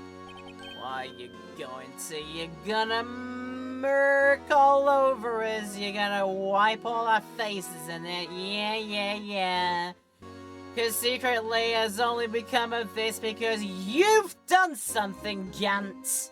I'm certain of it. Chief Gant.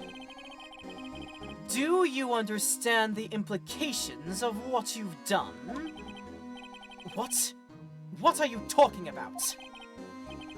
2 years ago, Joe Dark was sentenced to death. He was convicted because of his final murder.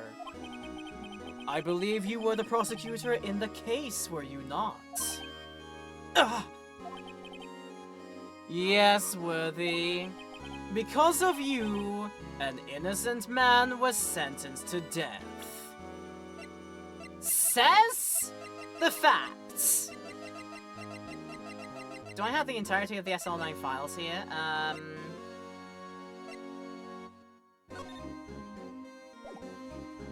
Wait, do I not have them anymore? I've got the ID record and that, and, oh, there they are. Yeah, serial murder? Not to say the rest of the 5 names that this guy just decided to murder in just a crazed few moments of not wanting to get caught for a traffic violation or something. I think that's what it was. I think that's apparently his whole entire shtick at the end of the day. It was like this guy got into like a fender bender situation with another car, and was so desperate to not have to deal with that he just decided to murder the other person in the car, murder somebody who saw a witness to it, murder a jogger that was walking by, murder a child that was just walking by, and somebody else along the way who I forget who, and then in the end doing the detective prosecutor who was going to prosecute him originally in the case, who was questioning him earlier. Didn't kill one guy, makes him totally innocent, and the 5 other guys he kills. Yes! My point made exactly. Gant, you're a slimy individual, I'm sorry. We love you, but you're a slimy individual right now.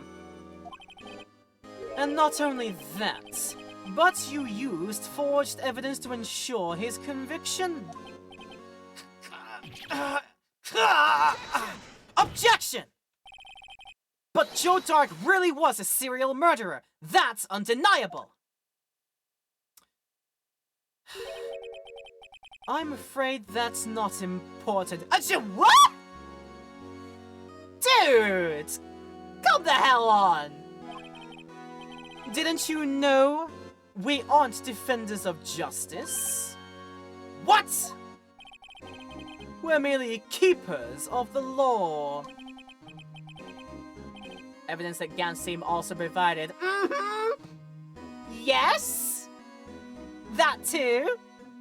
Sentencing a man to death is no light matter. Even if there wasn't any cover-up or evidence forgery, ultimately the responsibility falls on the prosecutor in charge. Despite what anyone might say, the fact cannot be denied. What's going on at the prosecutor's office? They might have sentenced an innocent man to his death! How could he just stand there like it wasn't his fault? Order! Order! Order! Order! The gavel's pounding fell on deaf ears. Unable to settle the crowd, the judge declared a recess. Where this trial is headed, no one knows. Well, certainly happened. Certainly happened in such a way. We take our save, and we do it there. And it did say to be continued. We've still got time, right now. February 25th, 12:06. District Court, Defendant Lobby number 2. Sorry, Edgeworth. I didn't mean to get you in trouble. Don't worry about it. This is my problem, not yours. Oh, I hope I'm not interrupting anything, pals. Wow, way to try and lighten the mood here, Gummy.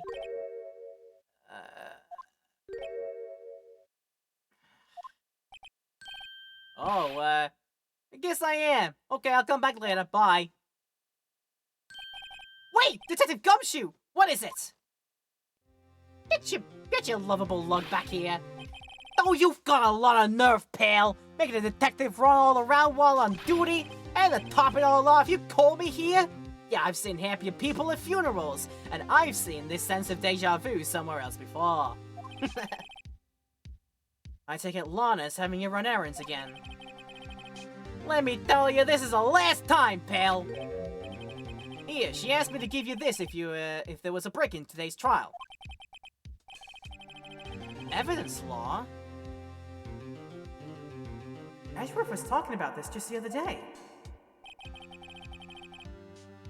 You must know the 2 rules of evidence law. Rule 1. No evidence shall be shown without the approval of the police department. Is that right, Mr. Wright? It seems so. You could at least study some evidence law? Really?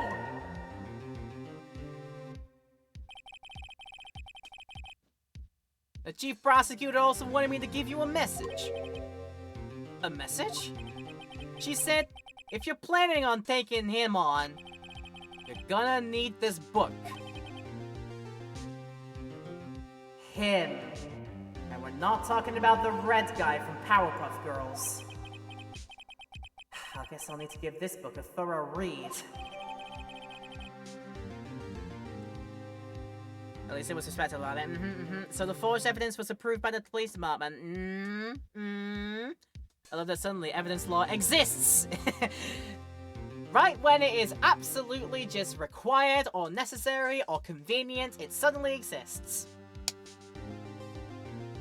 I think the entire reason that the games are like this is to essentially just, like, poke a bit of fun at how certain aspects of certain law systems are just insane.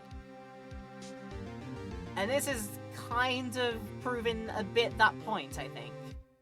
So interesting to think about. But I've seen the ad timer, we're going to take the break here as we have a look at our new piece of evidence, the evidence law book. So we will be back to study on this more in a few short minutes. Go ahead and take this break, Twitch chat. You know what to do. You always know what to do. We take the breaks every hour. We run the ads and we let you have a bit of a break so you don't miss anything here. YouTube land, there is no such thing as a break in your YouTube video because we always cut them out of the highlights. But feel free to pause, take some time to take care of yourselves, and then come back to us later. This is a long video at the end of the day, and we want to make sure you're comfortable enjoying what we're doing today. So yeah. We continue when we've had a few minutes of rest. I'll see you back here in a few minutes. Ding, ding, ding, ding, ding. Good little beat going on here. I love it. I love the music of this entire series so far. There's some good driving beats like this. It's really nice. It's really nice. Ooh, ooh, ooh, ooh, yeah. Ooh, ooh, ooh, yeah. I love it. Anyway, hi!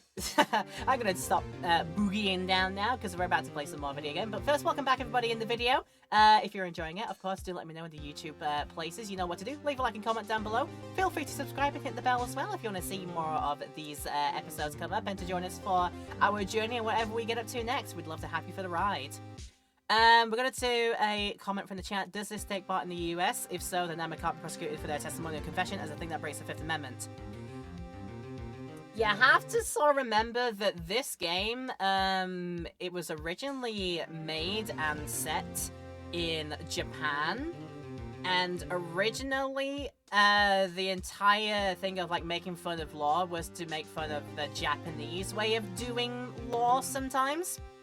So maybe they've got different things that, equally make this as crazy. And then you then got to consider that maybe the localization could only do so much, I feel like.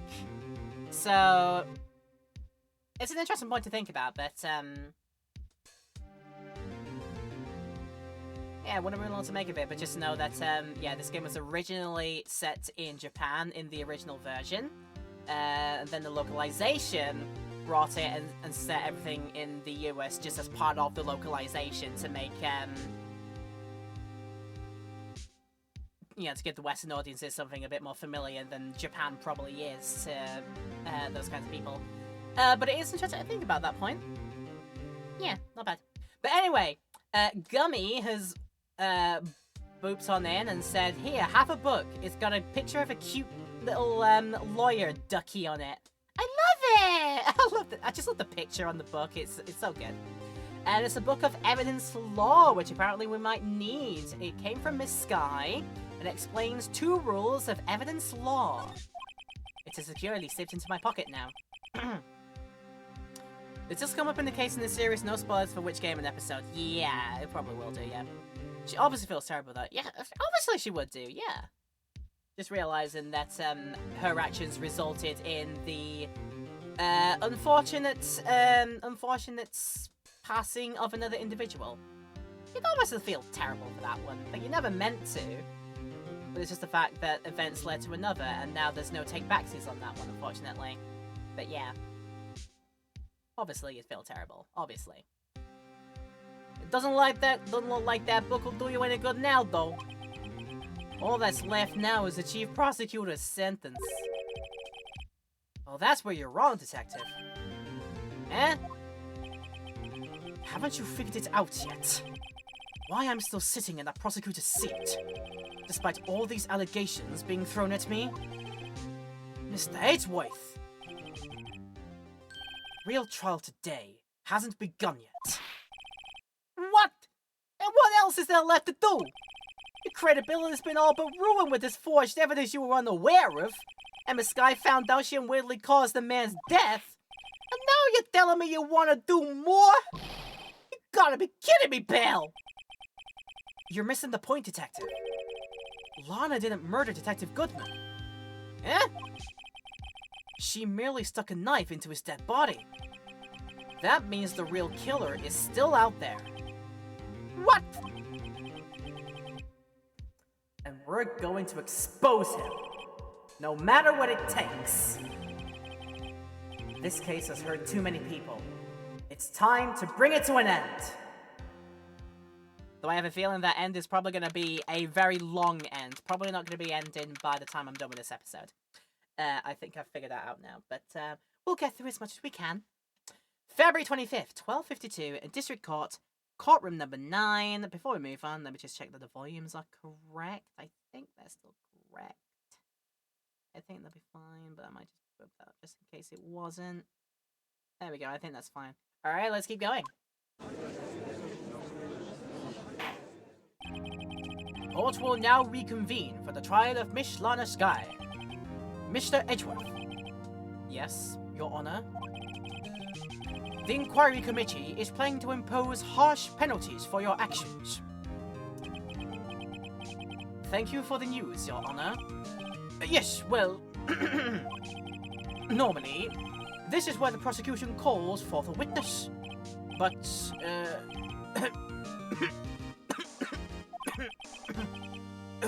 this isn't easy to say. You see, there is some concern that you, Mr. Edgeworth, may have, struck a bargain. Huh? You think I may have manipulated the witnesses? I didn't say that. Not me. That's just a frog in my throat. It's just, you see, everyone has been talking, and... Very well, Your Honor. I have a solution. A solution? That being the case, the prosecution will allow the defense to call forth all further witnesses. What? But there's no precedent for what you're proposing. Undeniably, this is an unusual arrangement, but a very effective one. It would prove that I haven't struck any deals with the witnesses.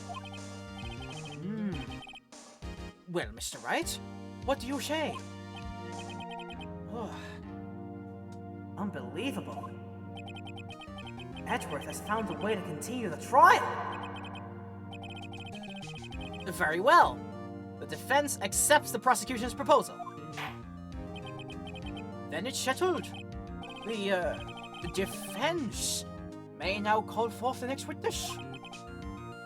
Mr. Wright. You do realize this is your last chance. If you call the wrong witness, this trial is as good as over. The defense calls. The time's finally come to bring out the real murderer. Mr. Orange Skin, Orange Suit, Purple Shades wearing, Master Puppeteer behind everything. And dare I say, I'm seeing the parallels.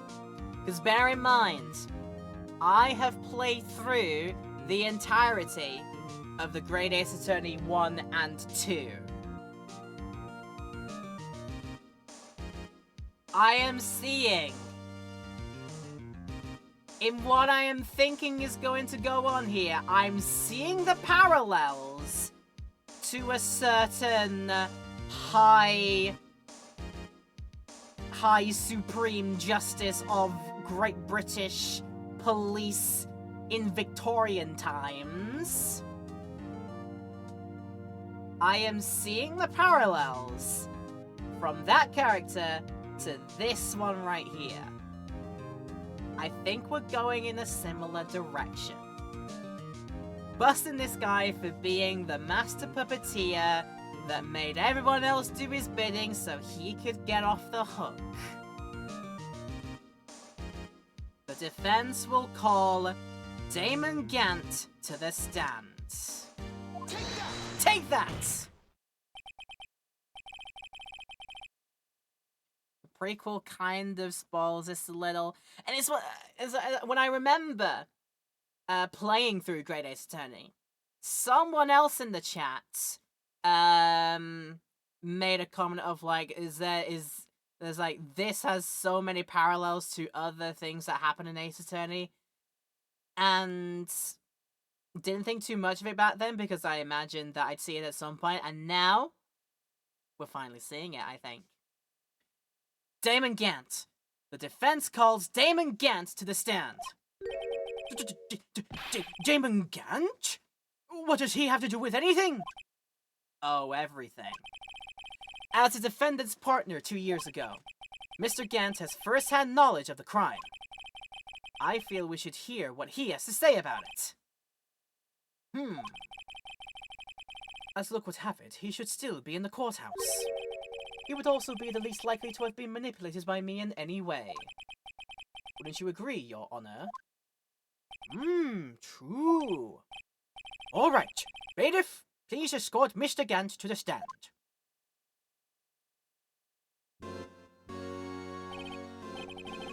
Witness, please state your name and occupation. Oh, what is this? Some kind of practical joke? I was just on my way to lunch. I heard the noodles around here are pretty good. Your name and occupation, sir. Worthy, are you sure you want to do this? Your name and occupation! So, you want to play hardball, eh? Please, Mr. Gant. Fine. My name is Damon Gant. I'm the acting chief of police. Now then, Chief Gant, the court requires to hear your testimony. Oh, righto. What's with the grim face? First, let's clear up this SL9 incident. Oh, you mean that time when Lana's sister murdered that prosecutor?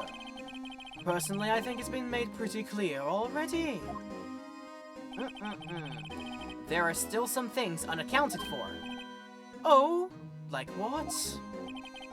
Like the role you played in all of this. Oh? Son, either you're very brave or very foolish. You are aware, of course, that a chief of police chief has all kinds of weapons at his disposal. Weapons? Sure. Take my testimony, for example. I don't have to give it if I don't want to. What? Is that true? I'm afraid so. The chief of police has the right to refuse to testify. Of course, such an action carries with it certain risks. Oh, don't worry, I'm not here to hinder your trial. Just remember, if this turns out to be a big waste of time, don't say I didn't warn you. I don't like this man. Very well, the witness may now begin his testimony. The witness testimony from the chief police testifony right here. In comparison, this does feel less grand than the prequels, those built over 2 whole games, whereas this is one bonus case tacked on in the re-release.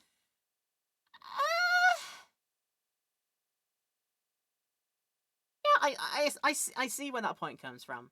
Definitely, I do. You only see this guy for one case, and one case in particular, whereas Big Bad of Great Ace Attorney turns out he's basically been at been at your side and sort of in the wings for basically the entirety of the game. And then everything ties together to be him that masterminded it all. And it played really well, which is why I still reckon to think that Great Ace Attorney is going to be a tough bar to clear for me to find like my favorite of the Ace Attorney games. Because Great Ace Attorney is already, like, at such a high level for me. I said at the end it was going to be tough to beat. So we'll see if maybe not this one, but maybe later games might get closer to that. We'll have to wait and see, because we have the rest of them coming up. And I'm very excited for the rest of them. Yet for now, he testifies about the SL9 instance. Let's go. As I recall, Neil and I were questioning him that day. To make a long story short, we slipped up, but that power outage didn't help either. When I went to my office, I found Lana there. Apparently she had already arranged the crime scene. As you can see, I had nothing to do with the forgery.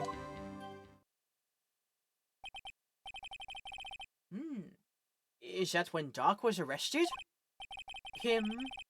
He was lying on the floor unconscious.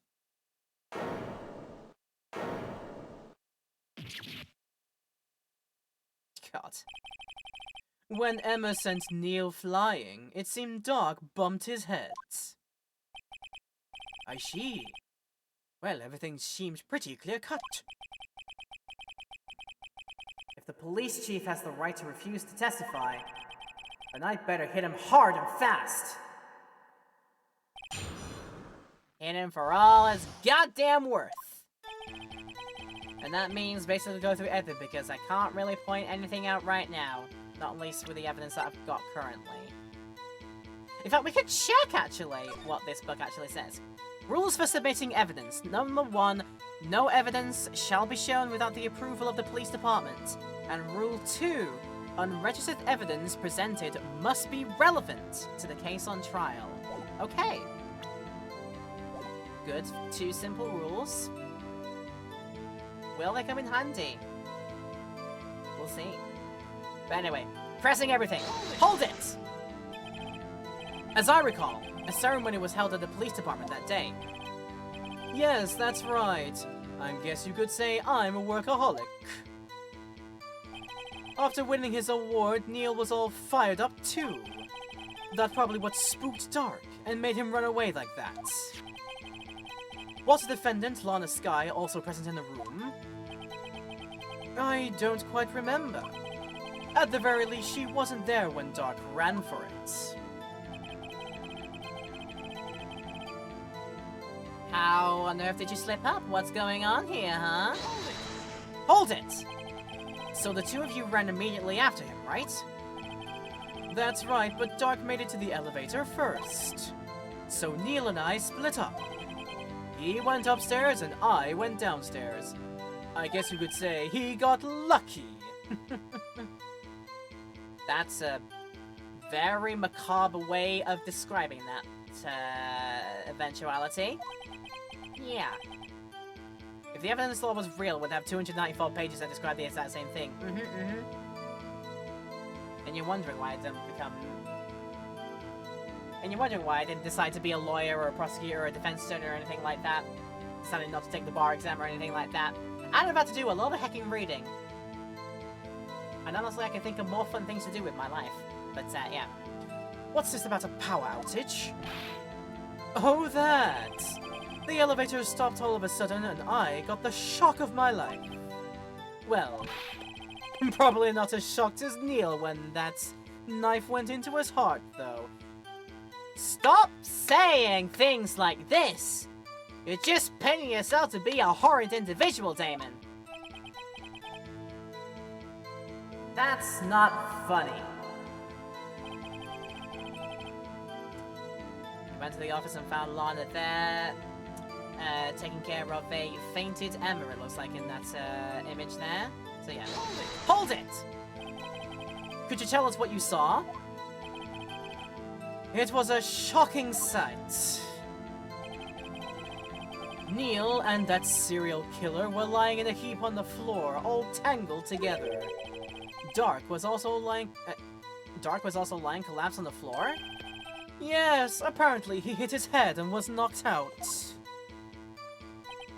Next to them were those 2 poor girls. Lana and Emma. Lana was cradling Emma in her arms. Looking back at it now, she must have already known what her sister had done. Huh? And apparently she already arranged the crime scene around, right? Exactly, Alolan. Somebody died, Damon! Get a sense of perspective and stop being crude about it. Hold it! How can you know that? Because of the victim's body. It had already been moved. So that means... you found the body near Lana's desk? That's right. I think you said earlier. It was my suit of armor that really stabbed the prosecutor? Yes. Anyway, you had nothing to do with the forgery. If you're immediately jumping to this conclusion, that must mean you're trying to jump there very, very quickly and avoid the tough questions. So don't mind me, but hold it! So you're saying that the forgery had already taken place by the time you arrived at your office? That's exactly what I'm saying. I can understand how Lana must have felt, but moving a body and hiding evidence are inexcusable no matter what the circumstances. Is that really how it went down? Staring at the witness won't do you any good, Mr. Wright. Huh? If you're going to stare at anything, you'd be better off staring at the court record. Worthy, worthy. Always the smooth talker. But which piece of evidence ties Gant to the forgery? Lana did admit to forging evidence. That can't be the whole truth. Somehow I've got to link Gant to the incident. Right. I have something in my evidence that would then say you did have something to do with forgery.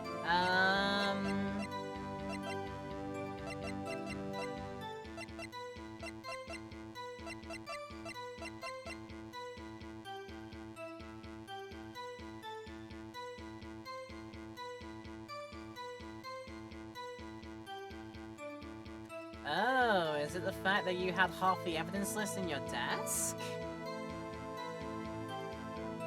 That we found at the time, and you've kept it there all this... Has he kept that? He must have kept that all this time and, like, took it away from it. I reckon it's along that lines. That's the whole reason that we didn't have a picture in the first place, is because Damon Gant held on to it.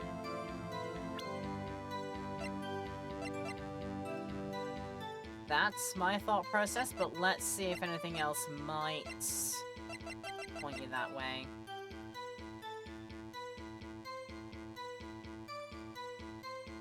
There's imprints. That's not going to be relevant, no.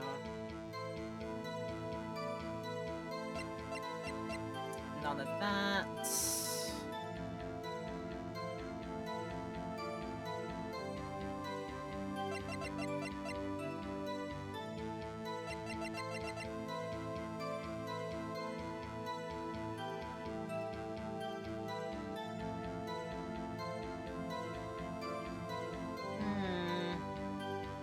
I might be wrong, but it's the one that immediately directly ties to...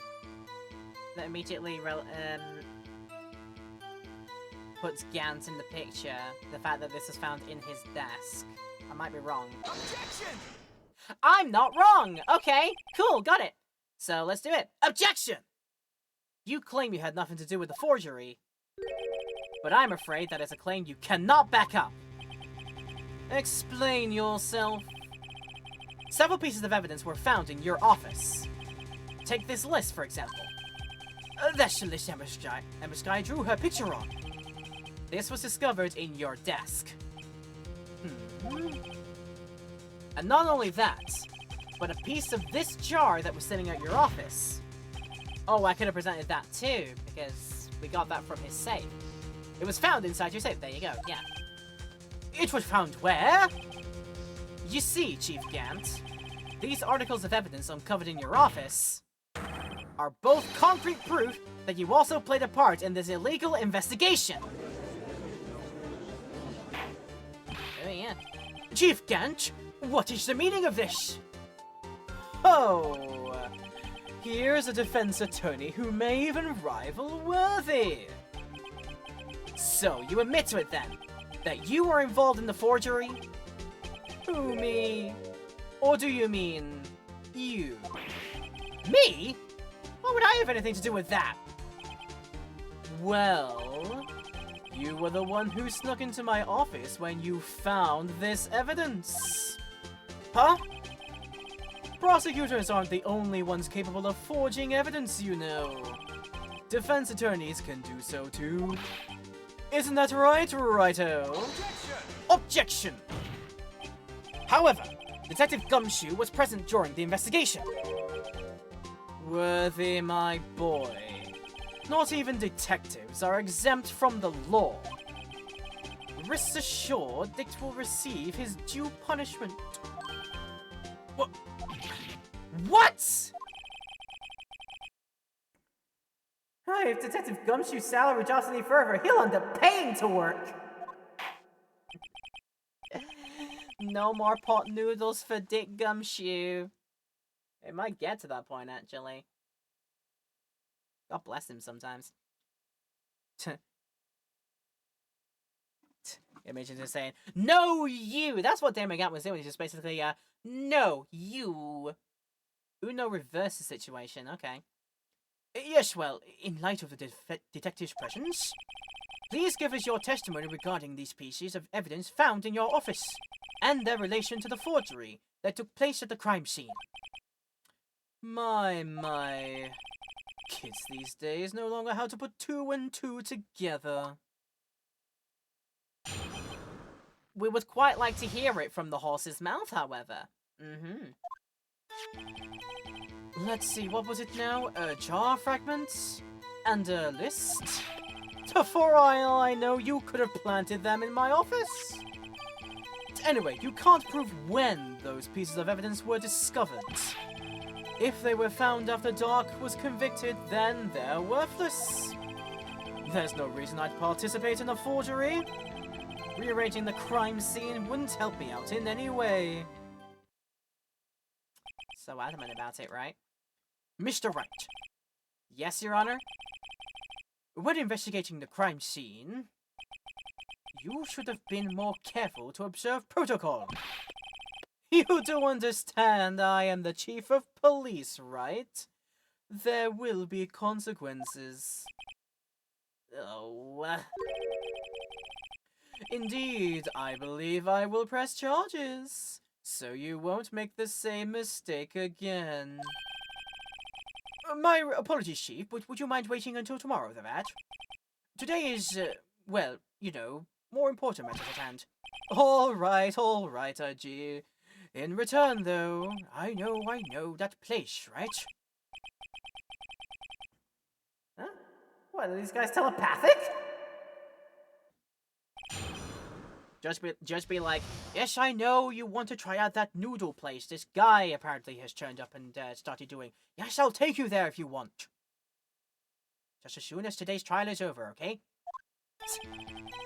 That's what it's gonna be like when caught is adjourned. I'm off to get some goddamn noodles from the new guy that turned up in town. It'll be great. You could have planted in my office? Really now? Brave of you to say. Hold it! I'd appreciate it if you stopped making these ridiculous allegations. Yes, you do have a point.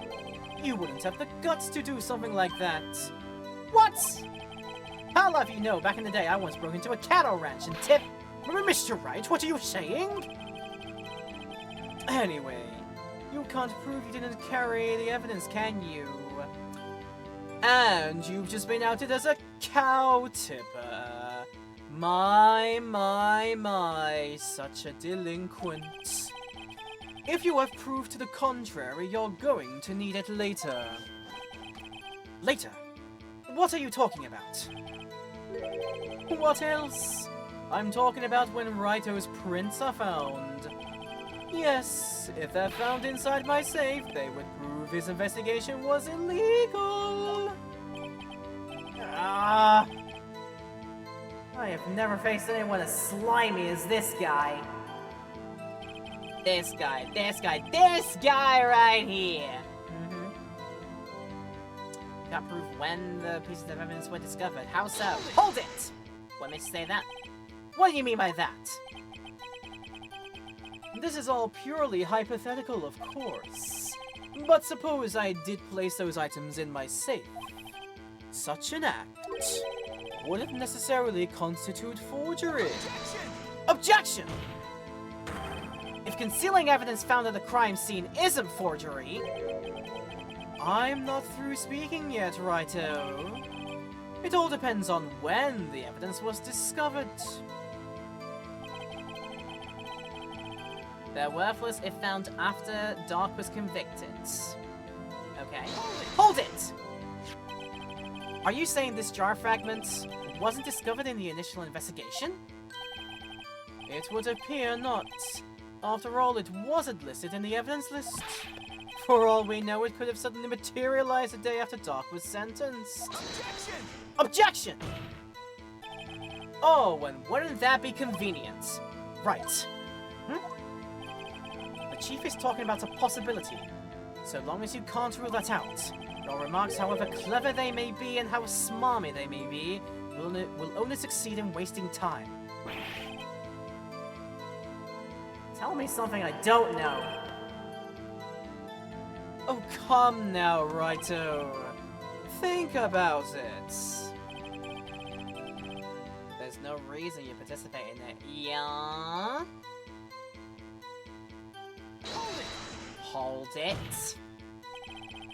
How can you look me in the eye and say that?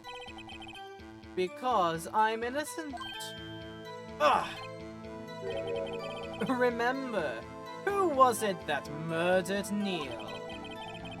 I'm not sure I care for the word murder here. But in the end, the person responsible for Mr. Marshall's unfortunate demise was Emma Skye.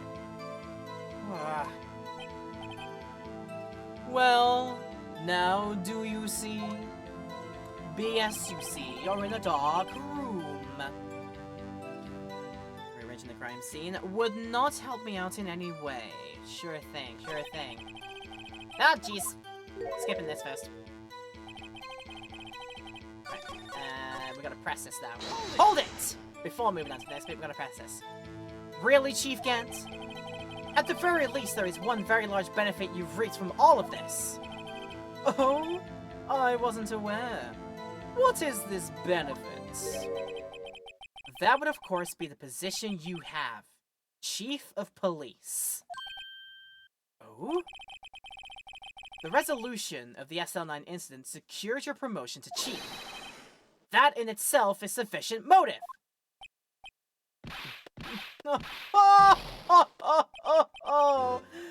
Oh, that's a good one.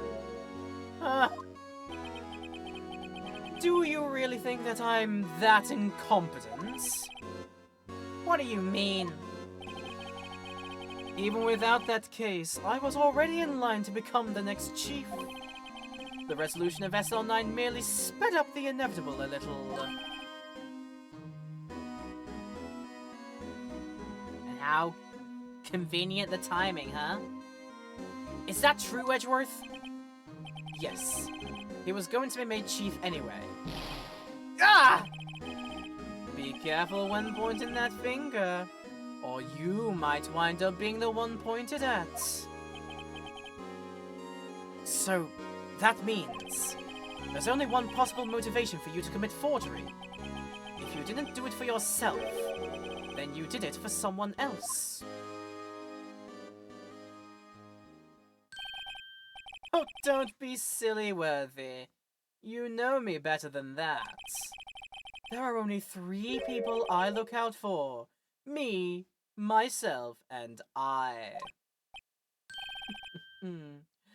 There. It's out in the open now. Archie, would you mind if I change my testimony a little? By all means, please do. I wouldn't be anyone's accomplice. I wouldn't be anyone's accomplice if there was nothing in it for me.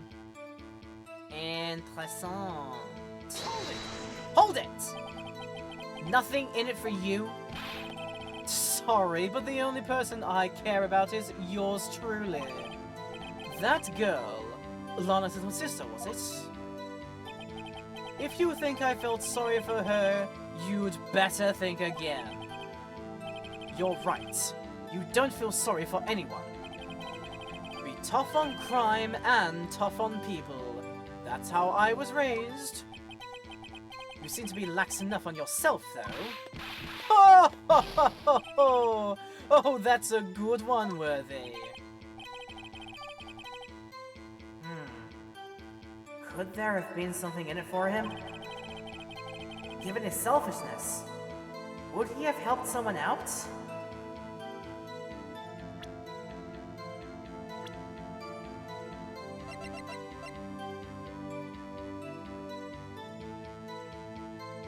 Who would have been his partner back when they were teams of detectives together?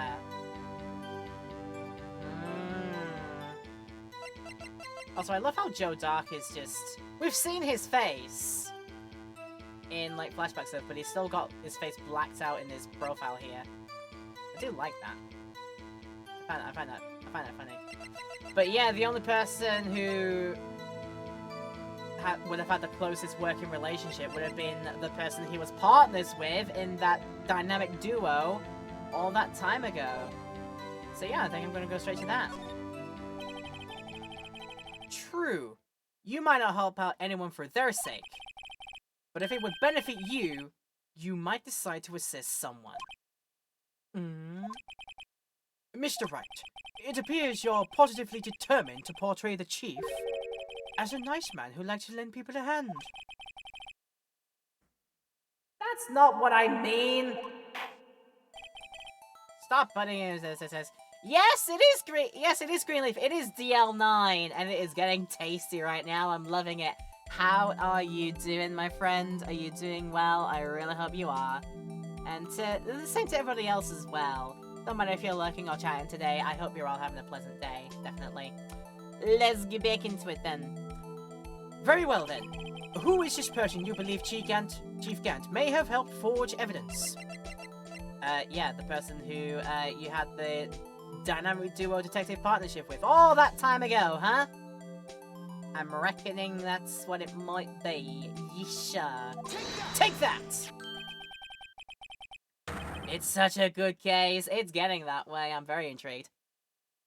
Waking up for a bit. How have you been? I've been good as well. Had a very, very, very nice New Year's in my part of the town, in my part of the world as well.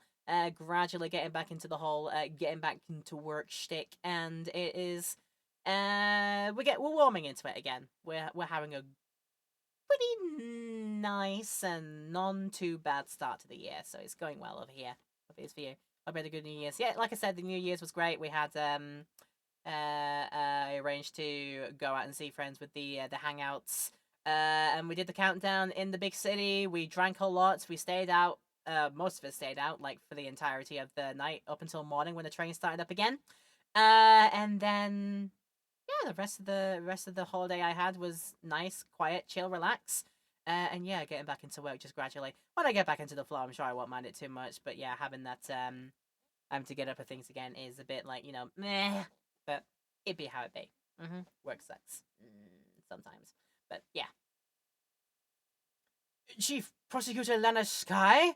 The defendant? I believe it's quite obvious in light of the circumstances. Emma Sky fell victim to an unfortunate series of events. Who would want to help her more than her own sister Lana? And as for Chief Gant, he would have also had a reason to help Lana if she asked him to. That reason, of course, is self-profit. Self-profit?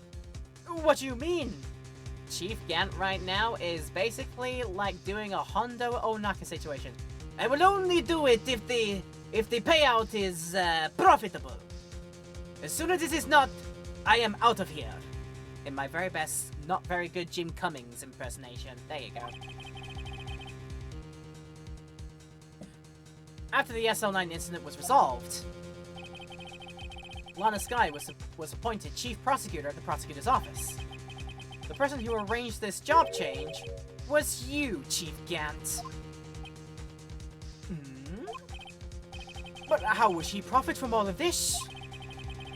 He would be able to use the Chief Prosecutor as his puppet. Essentially, he would acquire unchecked authority over all investigations. Do you mean to tell me that despite the Chief's formidable appearance, he plays with puppets? Yes, he's a modern day Geppetto. Judge, get your head in the game! Get your nice shiny bald head into the game. You need to lock in. You need to stop thinking about the noodles you're getting after this trial is over. You need to lock the frick in, dude! Stop with your head in the crowds, Grandpa! Come on. Oh, we love Judge, you know, he's wonderfully aloof sometimes. Oh, wait. You must mean puppetizing someone forced him to do his bidding. Never mind. I'm just aloof sometimes. I'm thinking about doodles later. Admit it, Chief. You assisted Lana Skye in forging evidence. Your motive? To appoint her as Chief Prosecutor so you could control her. Righto, my boy. You have quite an imagination. Let me ask you something. What? Do you have any proof of this? That I controlled Lana? For example, is Lana testifying that I've done such a thing? Lana?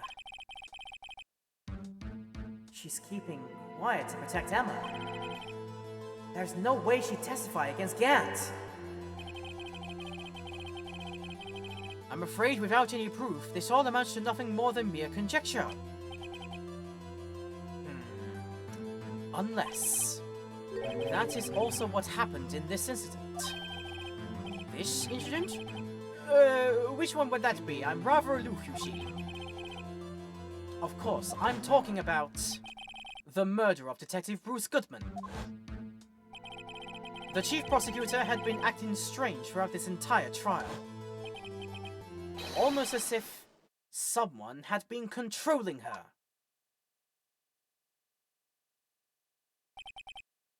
Worthy. You'd better watch your tongue. I wouldn't want you to get hurt. Just what do you mean? What he means, Your Honor, is that Chief Gant is involved in the murder of Detective Goodman. Not only that, but the Chief is now making Lana take the rap to cover up his involvement.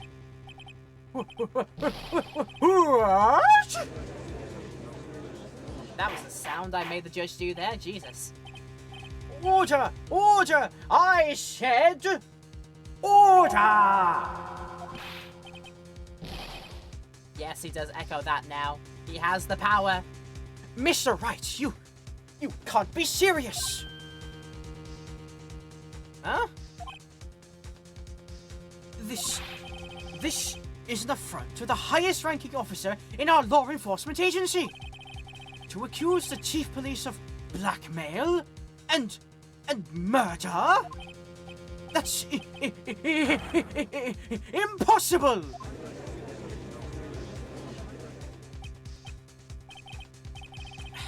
Your Honor, I was merely reiterating what Mr. Edgeworth said in easier to understand language.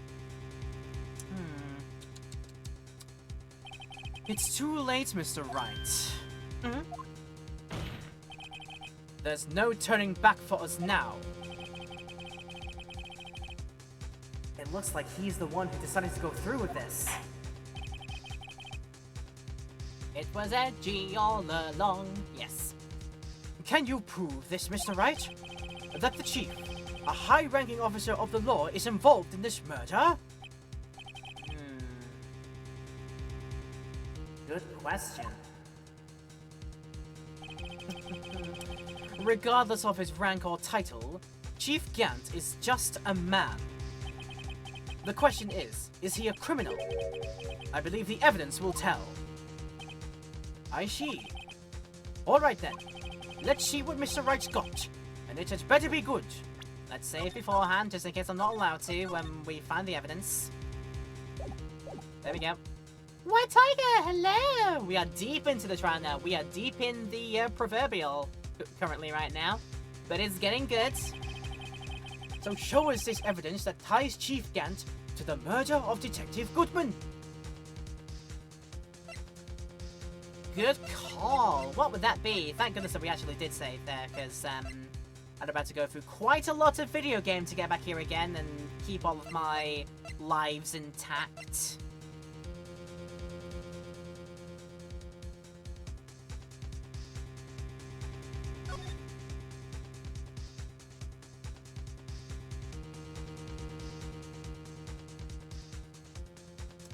we could...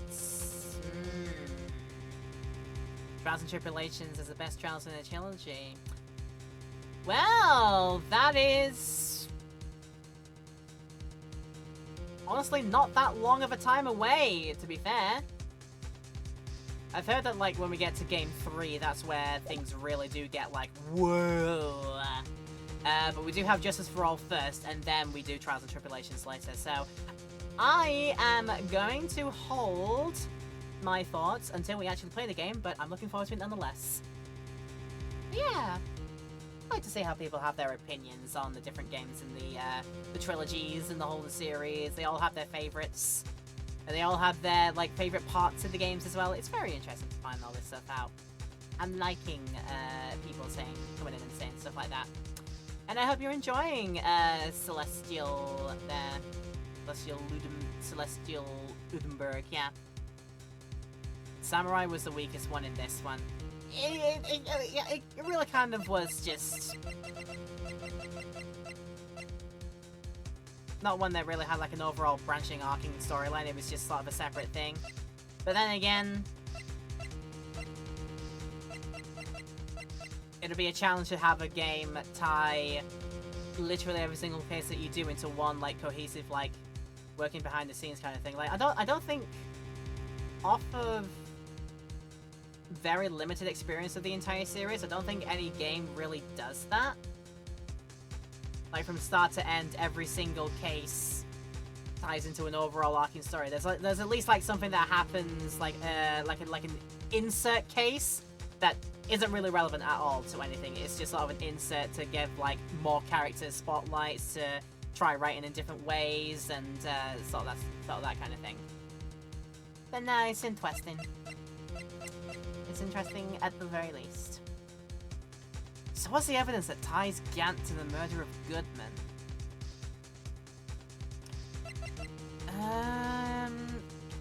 What was on this one again? Lost items there.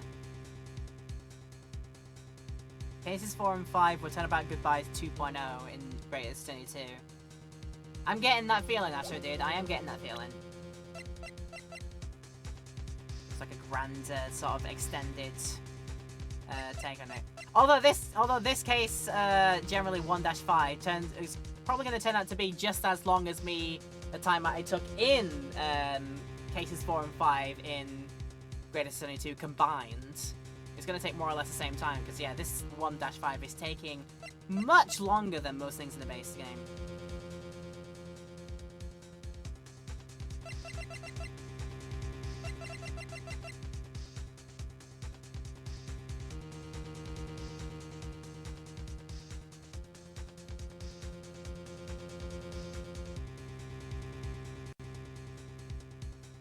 Maybe, but it... But the thing about it, it's got Emma Sky's prints in it, and that would just, like, further implicate Emma as stuff like that, so I don't know. I've got a bad feeling that even though this will come back at us at some point because it was found in his safe, I'm thinking if I try this, it'll just make things worse for me, and I don't really want to go that way.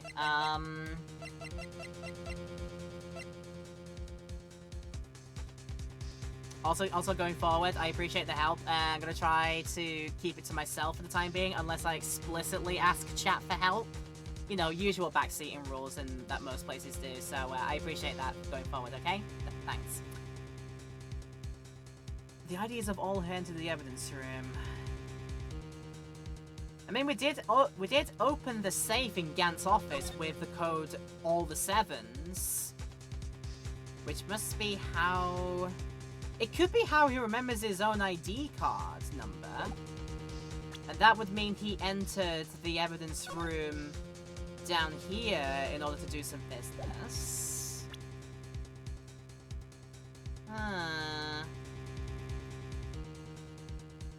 It's very possible this could end up being it. So I'm gonna try this first. If it goes wrong, then we'll have another rethink. But I think it's this first. Let's try it. Take that! This is the ID card list. Yes, The one that shows who entered the evidence room on the day of the crime. There was one ID on the list we couldn't determine the owner of yesterday. 7777777. All at sevens. Oh, sorry, but there's no way you can prove that's my card number. It is your number. We have literally got your number. What? How did you know that? The safe in Chief Gant's office requires a code to open. Edgeworth has a lot of numbers in his code. How does he remember it? How do any of the others remember their numbers? It's like, seriously.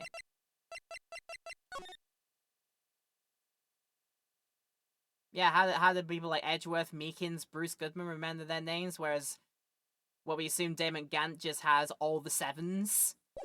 It's just 7 lots of 7. 7 to the power of 7, which is a lot. Also, if you say it in Japanese, essentially you could read it as na na na na na na na na na na na na na Batman. I just said the Batman because it sounds like that. Yeah. The safe in Chief Gant's office requires a code to open. A 7-digit code. 7 digits? You don't mean... I'm afraid so, Your Honor. The code was 7 lots of 7. The same as the remaining ID card number on that list. Chief Gant, you entered the evidence room on the day of the crime.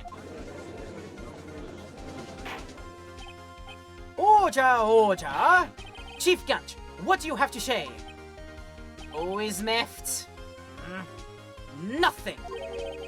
The defense's search of my office was in violation of regulations. And I will demand Mr. Wright to be punished to the maximum extent of the law. But right now, this court demands an explanation from you about the use of this ID card. Like, we're having to be underhanded ourselves a little bit in order to get things going. So if we get, like, the slaps on the wrist afterwards, I guess, in the name of justice at the end of the day, in the name of, not rather justice, but rather the truth. There we go. Chief Gant, so, you admit it? You entered the evidence room on the day of the crime? What about it? I'm Chief of Police. Whether it's the evidence room or the bathroom, what's the difference? I can go anywhere I want. Tell me, when you entered the room, were you alone? I always go to the bathroom alone, as I do with the evidence room. Detective Goodman wouldn't have happened to be with you that day, would he? Of course not! Why would he be? I hadn't seen him in days. Objection! You hadn't seen him in days? Chief Gant, I'm afraid you've just undone yourself. On that day, you had to have met with Detective Goodman. What do you mean? This trial's purpose is to determine Lana Sky's guilt. Objection! No, it isn't, Your Honor. This trial's purpose is to determine the truth. If Chief Gant met with the victim on the day of the crime, then we need to determine one thing. What transpired during that meeting? In that case, Mr. Wright, I'm going to have to ask for an evidence. Show us proof that the victim went to meet Chief Gant on the day of the crime.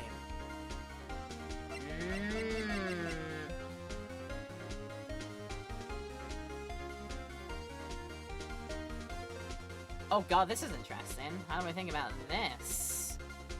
Again, if I realized this was coming, I'd have done another confidence save.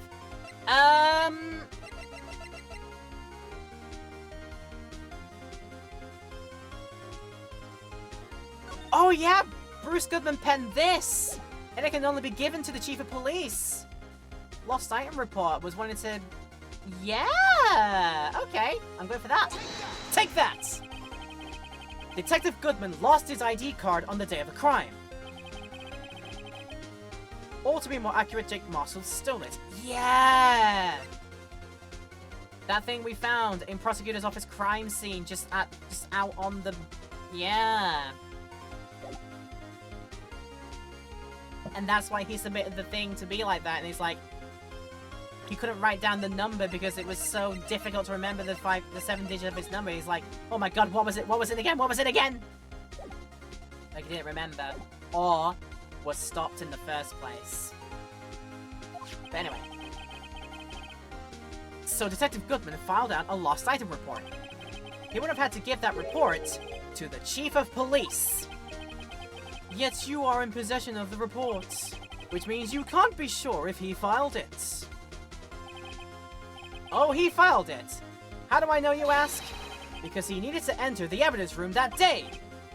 He needed to? Yes, to transfer the evidence out. Oh!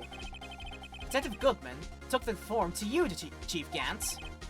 Then, you accompanied the detective to the evidence room. I accompanied him? There's no other way the murderer and Detective Goodman could have entered the room. Went in with your ID card. And yeah, because more than one person could have come in. If they're walking into the same room together, they could just use one ID card to do it. It would make perfect sense, yeah. Hold on. Let me guess what you're going to say next. I'm not focusing to the window. Bear with me a moment. I, the Chief of Police, murdered poor Goodman. Exactly. But wait! The Chief didn't necessarily need to accompany him to a evidence room. He could have just lent him his ID card. Yes. Now that you mention it, I believe I might have done something of the sort. Objection! Sorry, but that's not possible. According to the record, your card was only used once. Yet you showed us your ID card earlier. If you had really lent it to Detective Goodman, it would have been found on his body. No! Wow, that is a taking damage reaction and a half. Did you see that? Giving himself the shock of his life, literally. Chief Gant, you didn't. The murder was most likely a spur-of-the-moment crime, for no one in their right mind would choose the police department as a place to commit murder. After the murder, you contacted Lana at the prosecutor's office. Why? To dispose of Detective Goodman's body, of course! Objection! You're forgetting, Mr. Wright, that the victim's body was discovered in the prosecutor's office parking lot. How did he manage to move it there? I was at the police department the entire day, you know. And everyone's aware that Lana stayed at the prosecutor's office after the ceremony. Everyone except me, it seems. Still, you're the chief of police. You have an entire police force at your disposal. Oh, so you think I just ordered an officer to do it? Hey you, take this here dead body over to the prosecutor's office. I don't think so. Chief Gant, you left all the evidence we need to prove how you moved the body to the prosecutor's office. And all this time I thought it was a useless clue just taking up space. How could the chief have moved the body? I'm gonna save just preemptively. Because again, we're going through quite a lot of dialogue before the next big thing. Mr. Wright, show us this evidence! To move the victim's body, Chief Gant used this. Okay, what exactly?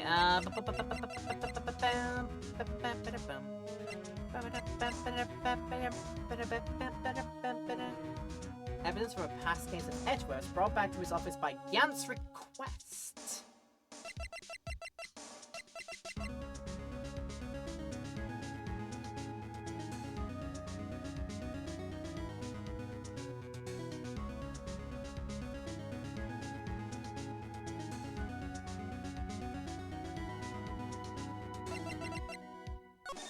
I'm gonna say, because the car, Edgeworth's car, is where the body was found in the first place. The date on the parking lot stub makes sense. And the timing does make a bit of sense too, because it's after the 4 o'clock. And within a decent time frame of the 4 p.m. when it took place, or when said murder took place at theoretically like 4:20. Yeah, so the timing does sort of add up. So yeah, getting in through the car, I think that would make the most sense. Take that! This is how we move Detective Goodman's body. Parking stop? Miles Edgeworth. You mean... The body was found in the trunk of Mr. Edgeworth's car. I think it's obvious what happened. The body was moved by that car. Objection! You mean I carried the victim's body? Precisely so. But wait, even you know, I didn't plan on returning to my office after the ceremony finished that day. But you did return. Tell me, why? Ah! I was asked to go. By Chief Gant, no less. He told me he wanted me to keep it here in the prosecutor's office. So the screwdriver would have also been sort of tied to this as well, so maybe I could have done the screwdriver as another answer to that, basically. Interesting. In any case, on the day of the stabbings, I brought this back here.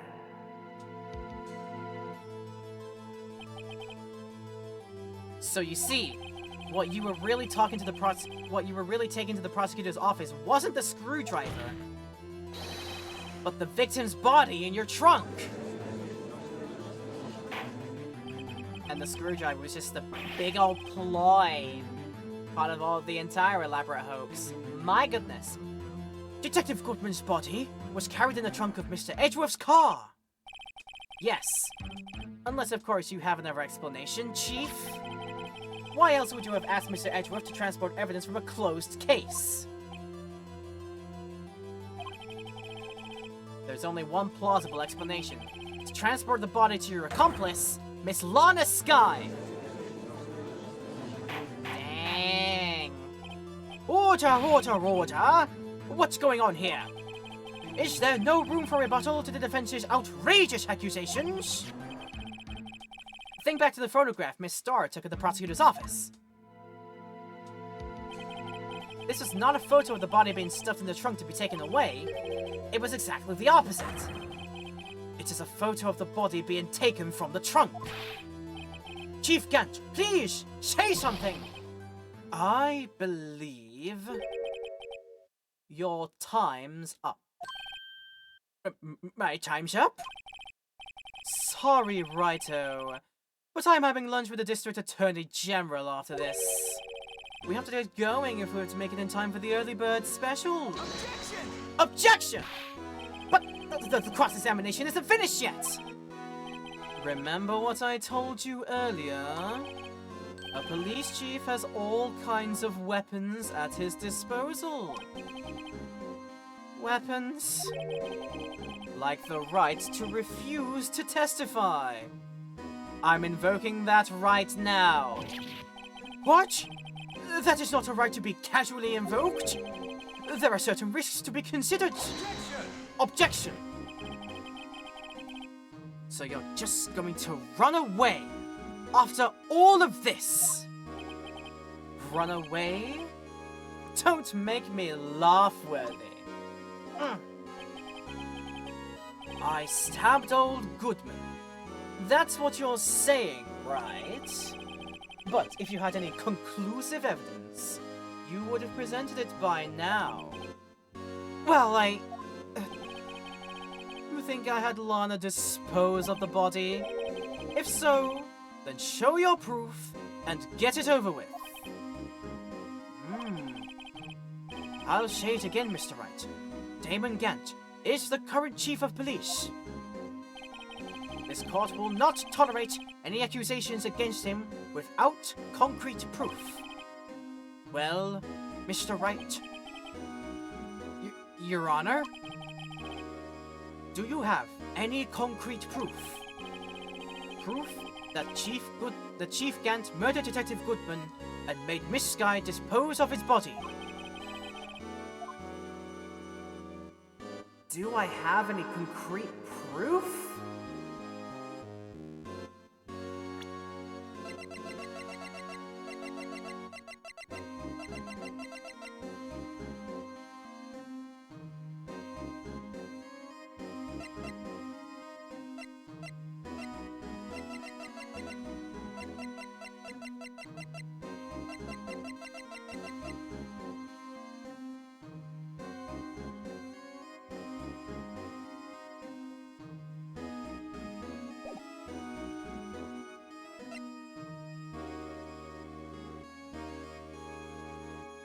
I think usually in these cases, you gotta go with the thou must option.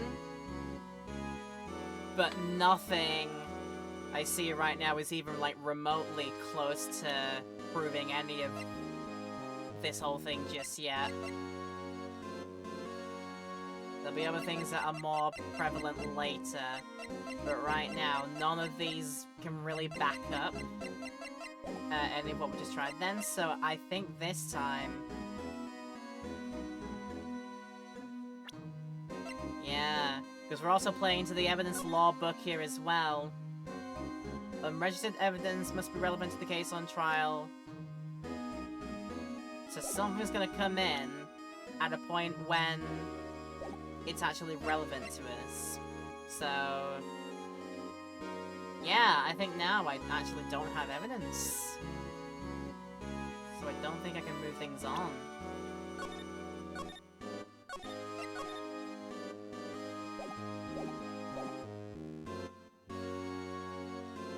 I'm about to do something that is gonna make everybody be like, why are you doing this?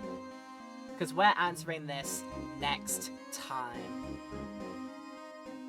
I've made the executive decision. I'm wrapping up this case in our next episode, which is gonna be hopefully coming at you not too long in the future.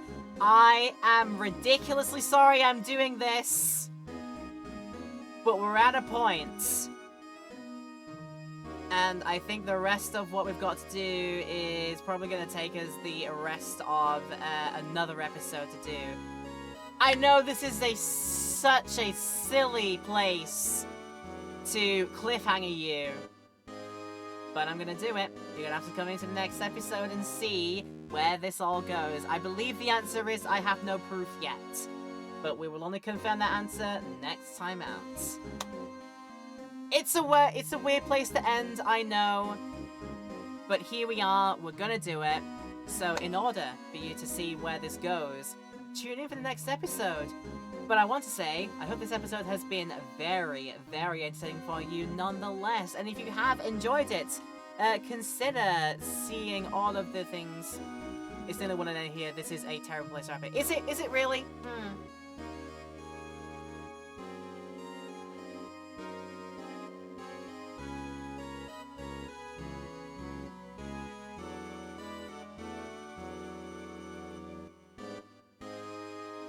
Maybe like if I go like a few minutes on, then we'll find a better place to wrap it up.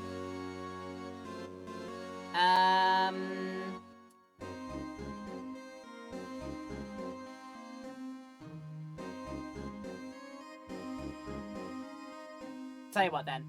We're not ending the episode actually. I'm gonna reverse my decision. We're not gonna end the episode. We're not gonna end it. We're gonna go to a quick break, and then it'll give us plenty of time to see things afterwards. So yeah. Let's do that instead. Quick break, and then we'll see if there's a better place to end it a little bit later on. So, yeah, we'll do that. First break, and then carry on. So I'll see you back here in a few minutes, actually. Reverse my decisions. I thought I had you there. You thought I had you there. Aha! You thought I had you there. Maybe I did, maybe I didn't. I don't know. But I'll see you after the break nonetheless.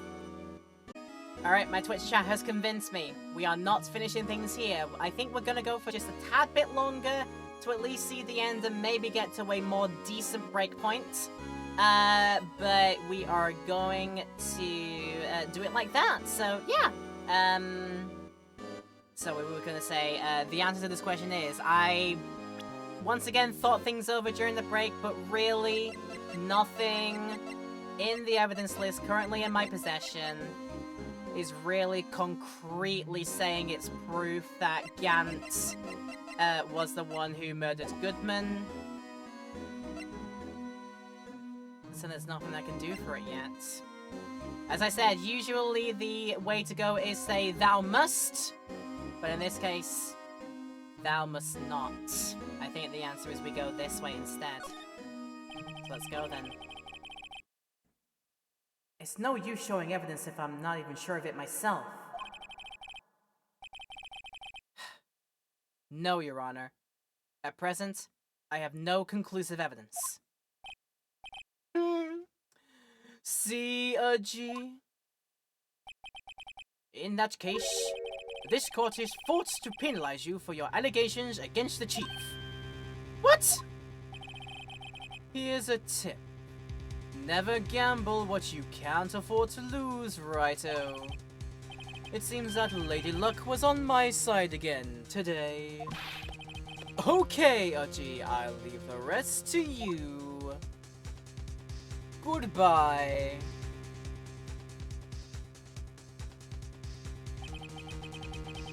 I warned you earlier, Mr. Wright. This is an affront to a senior officer in our nation's law enforcement agency. Objection! You will not be losing a point today. Lady Luck, Maybe we should have a word with her. That almost got me for a moment there. I thought it was actually like, you picked the right way technically, but you're still going to lose a point for it. So, yeah. It gets you just a little bit. So I'm like, well then, why would you be so cruel? Mr. Edgeworth? Well, what do you mean? There's one lady who knows the real truth behind this trial. We haven't yet had the honor of hearing her testimony. A lady who knows the truth? Another witness! In the absence of conclusive evidence, the only other method of proof is testimony. But Chief Gant has invoked his right to refuse to testify. There's still someone else. One more witness who can answer all the questions raised in this trial. Someone right in this very room. Mr. Edgeworth, who is this person? Why are you asking me, Your Honor? Have you forgotten? The defense is the one calling witnesses today. Mr. Wright, does such a witness exist? She may not be willing to tell the truth, but we can't just stop now. Yes, Your Honor. The defense calls forth for finally getting something maybe out of her. Yep. Take that! The defendant? Miss Lana Sky? She was in the underground parking lot at 5:15 p.m. on February 21st. Her task, to dispose of the victim's body. In accordance with a certain someone's orders. Mr. Edgeworth? The prosecution has no objections, Your Honor. Very well. The court will now take its final recess for the day. In 15 minutes, we will reconvene to hear the defendant's testimony. This court is now in Hold on. Oh, Chief Gant, I thought you were going to eat. Listen good, Lana. He's talking to Lana. I don't think you need me to tell you this, but if you accept Mr. Wright's claims, there will be terrible consequences. That's right. Your sister will be found guilty for Neil Marshall's murder. Ah! Oh, this isn't good. Of course. You'd never support such outrageous claims anyway, right? Just something to think about. Alright then, I've got a lunch date to meet. Goodbye. Indeed. Indeed. Great judge reaction just there, just like... Okay, if there aren't any further objections, this court is now in recess. And now, this stream is in break time. Because here, we found ourselves another good place. So when we come back, we go to 2:04 PM, February 25th, Discord Defender Lobby number 2. We'll let him say his piece, but we will not read said piece. Or we are going to say, here is where we're actually wrapping up. You thought I got you the first time, whereas this time, it is the actual end of today's video. So again, I'm going to say thank you very much for hopefully enjoying this whole ride with me here today, this whole adventure. There's one more little bit of it to go, it looks like.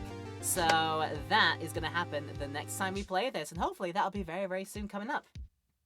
So to remind everybody in Twitchland, if there's any point of today that you've missed in today's stream, check out the Laura Petal VOD YouTube channel, where this video is going to be ready for you in a week's time for you to look back on, reminisce, and enjoy once again.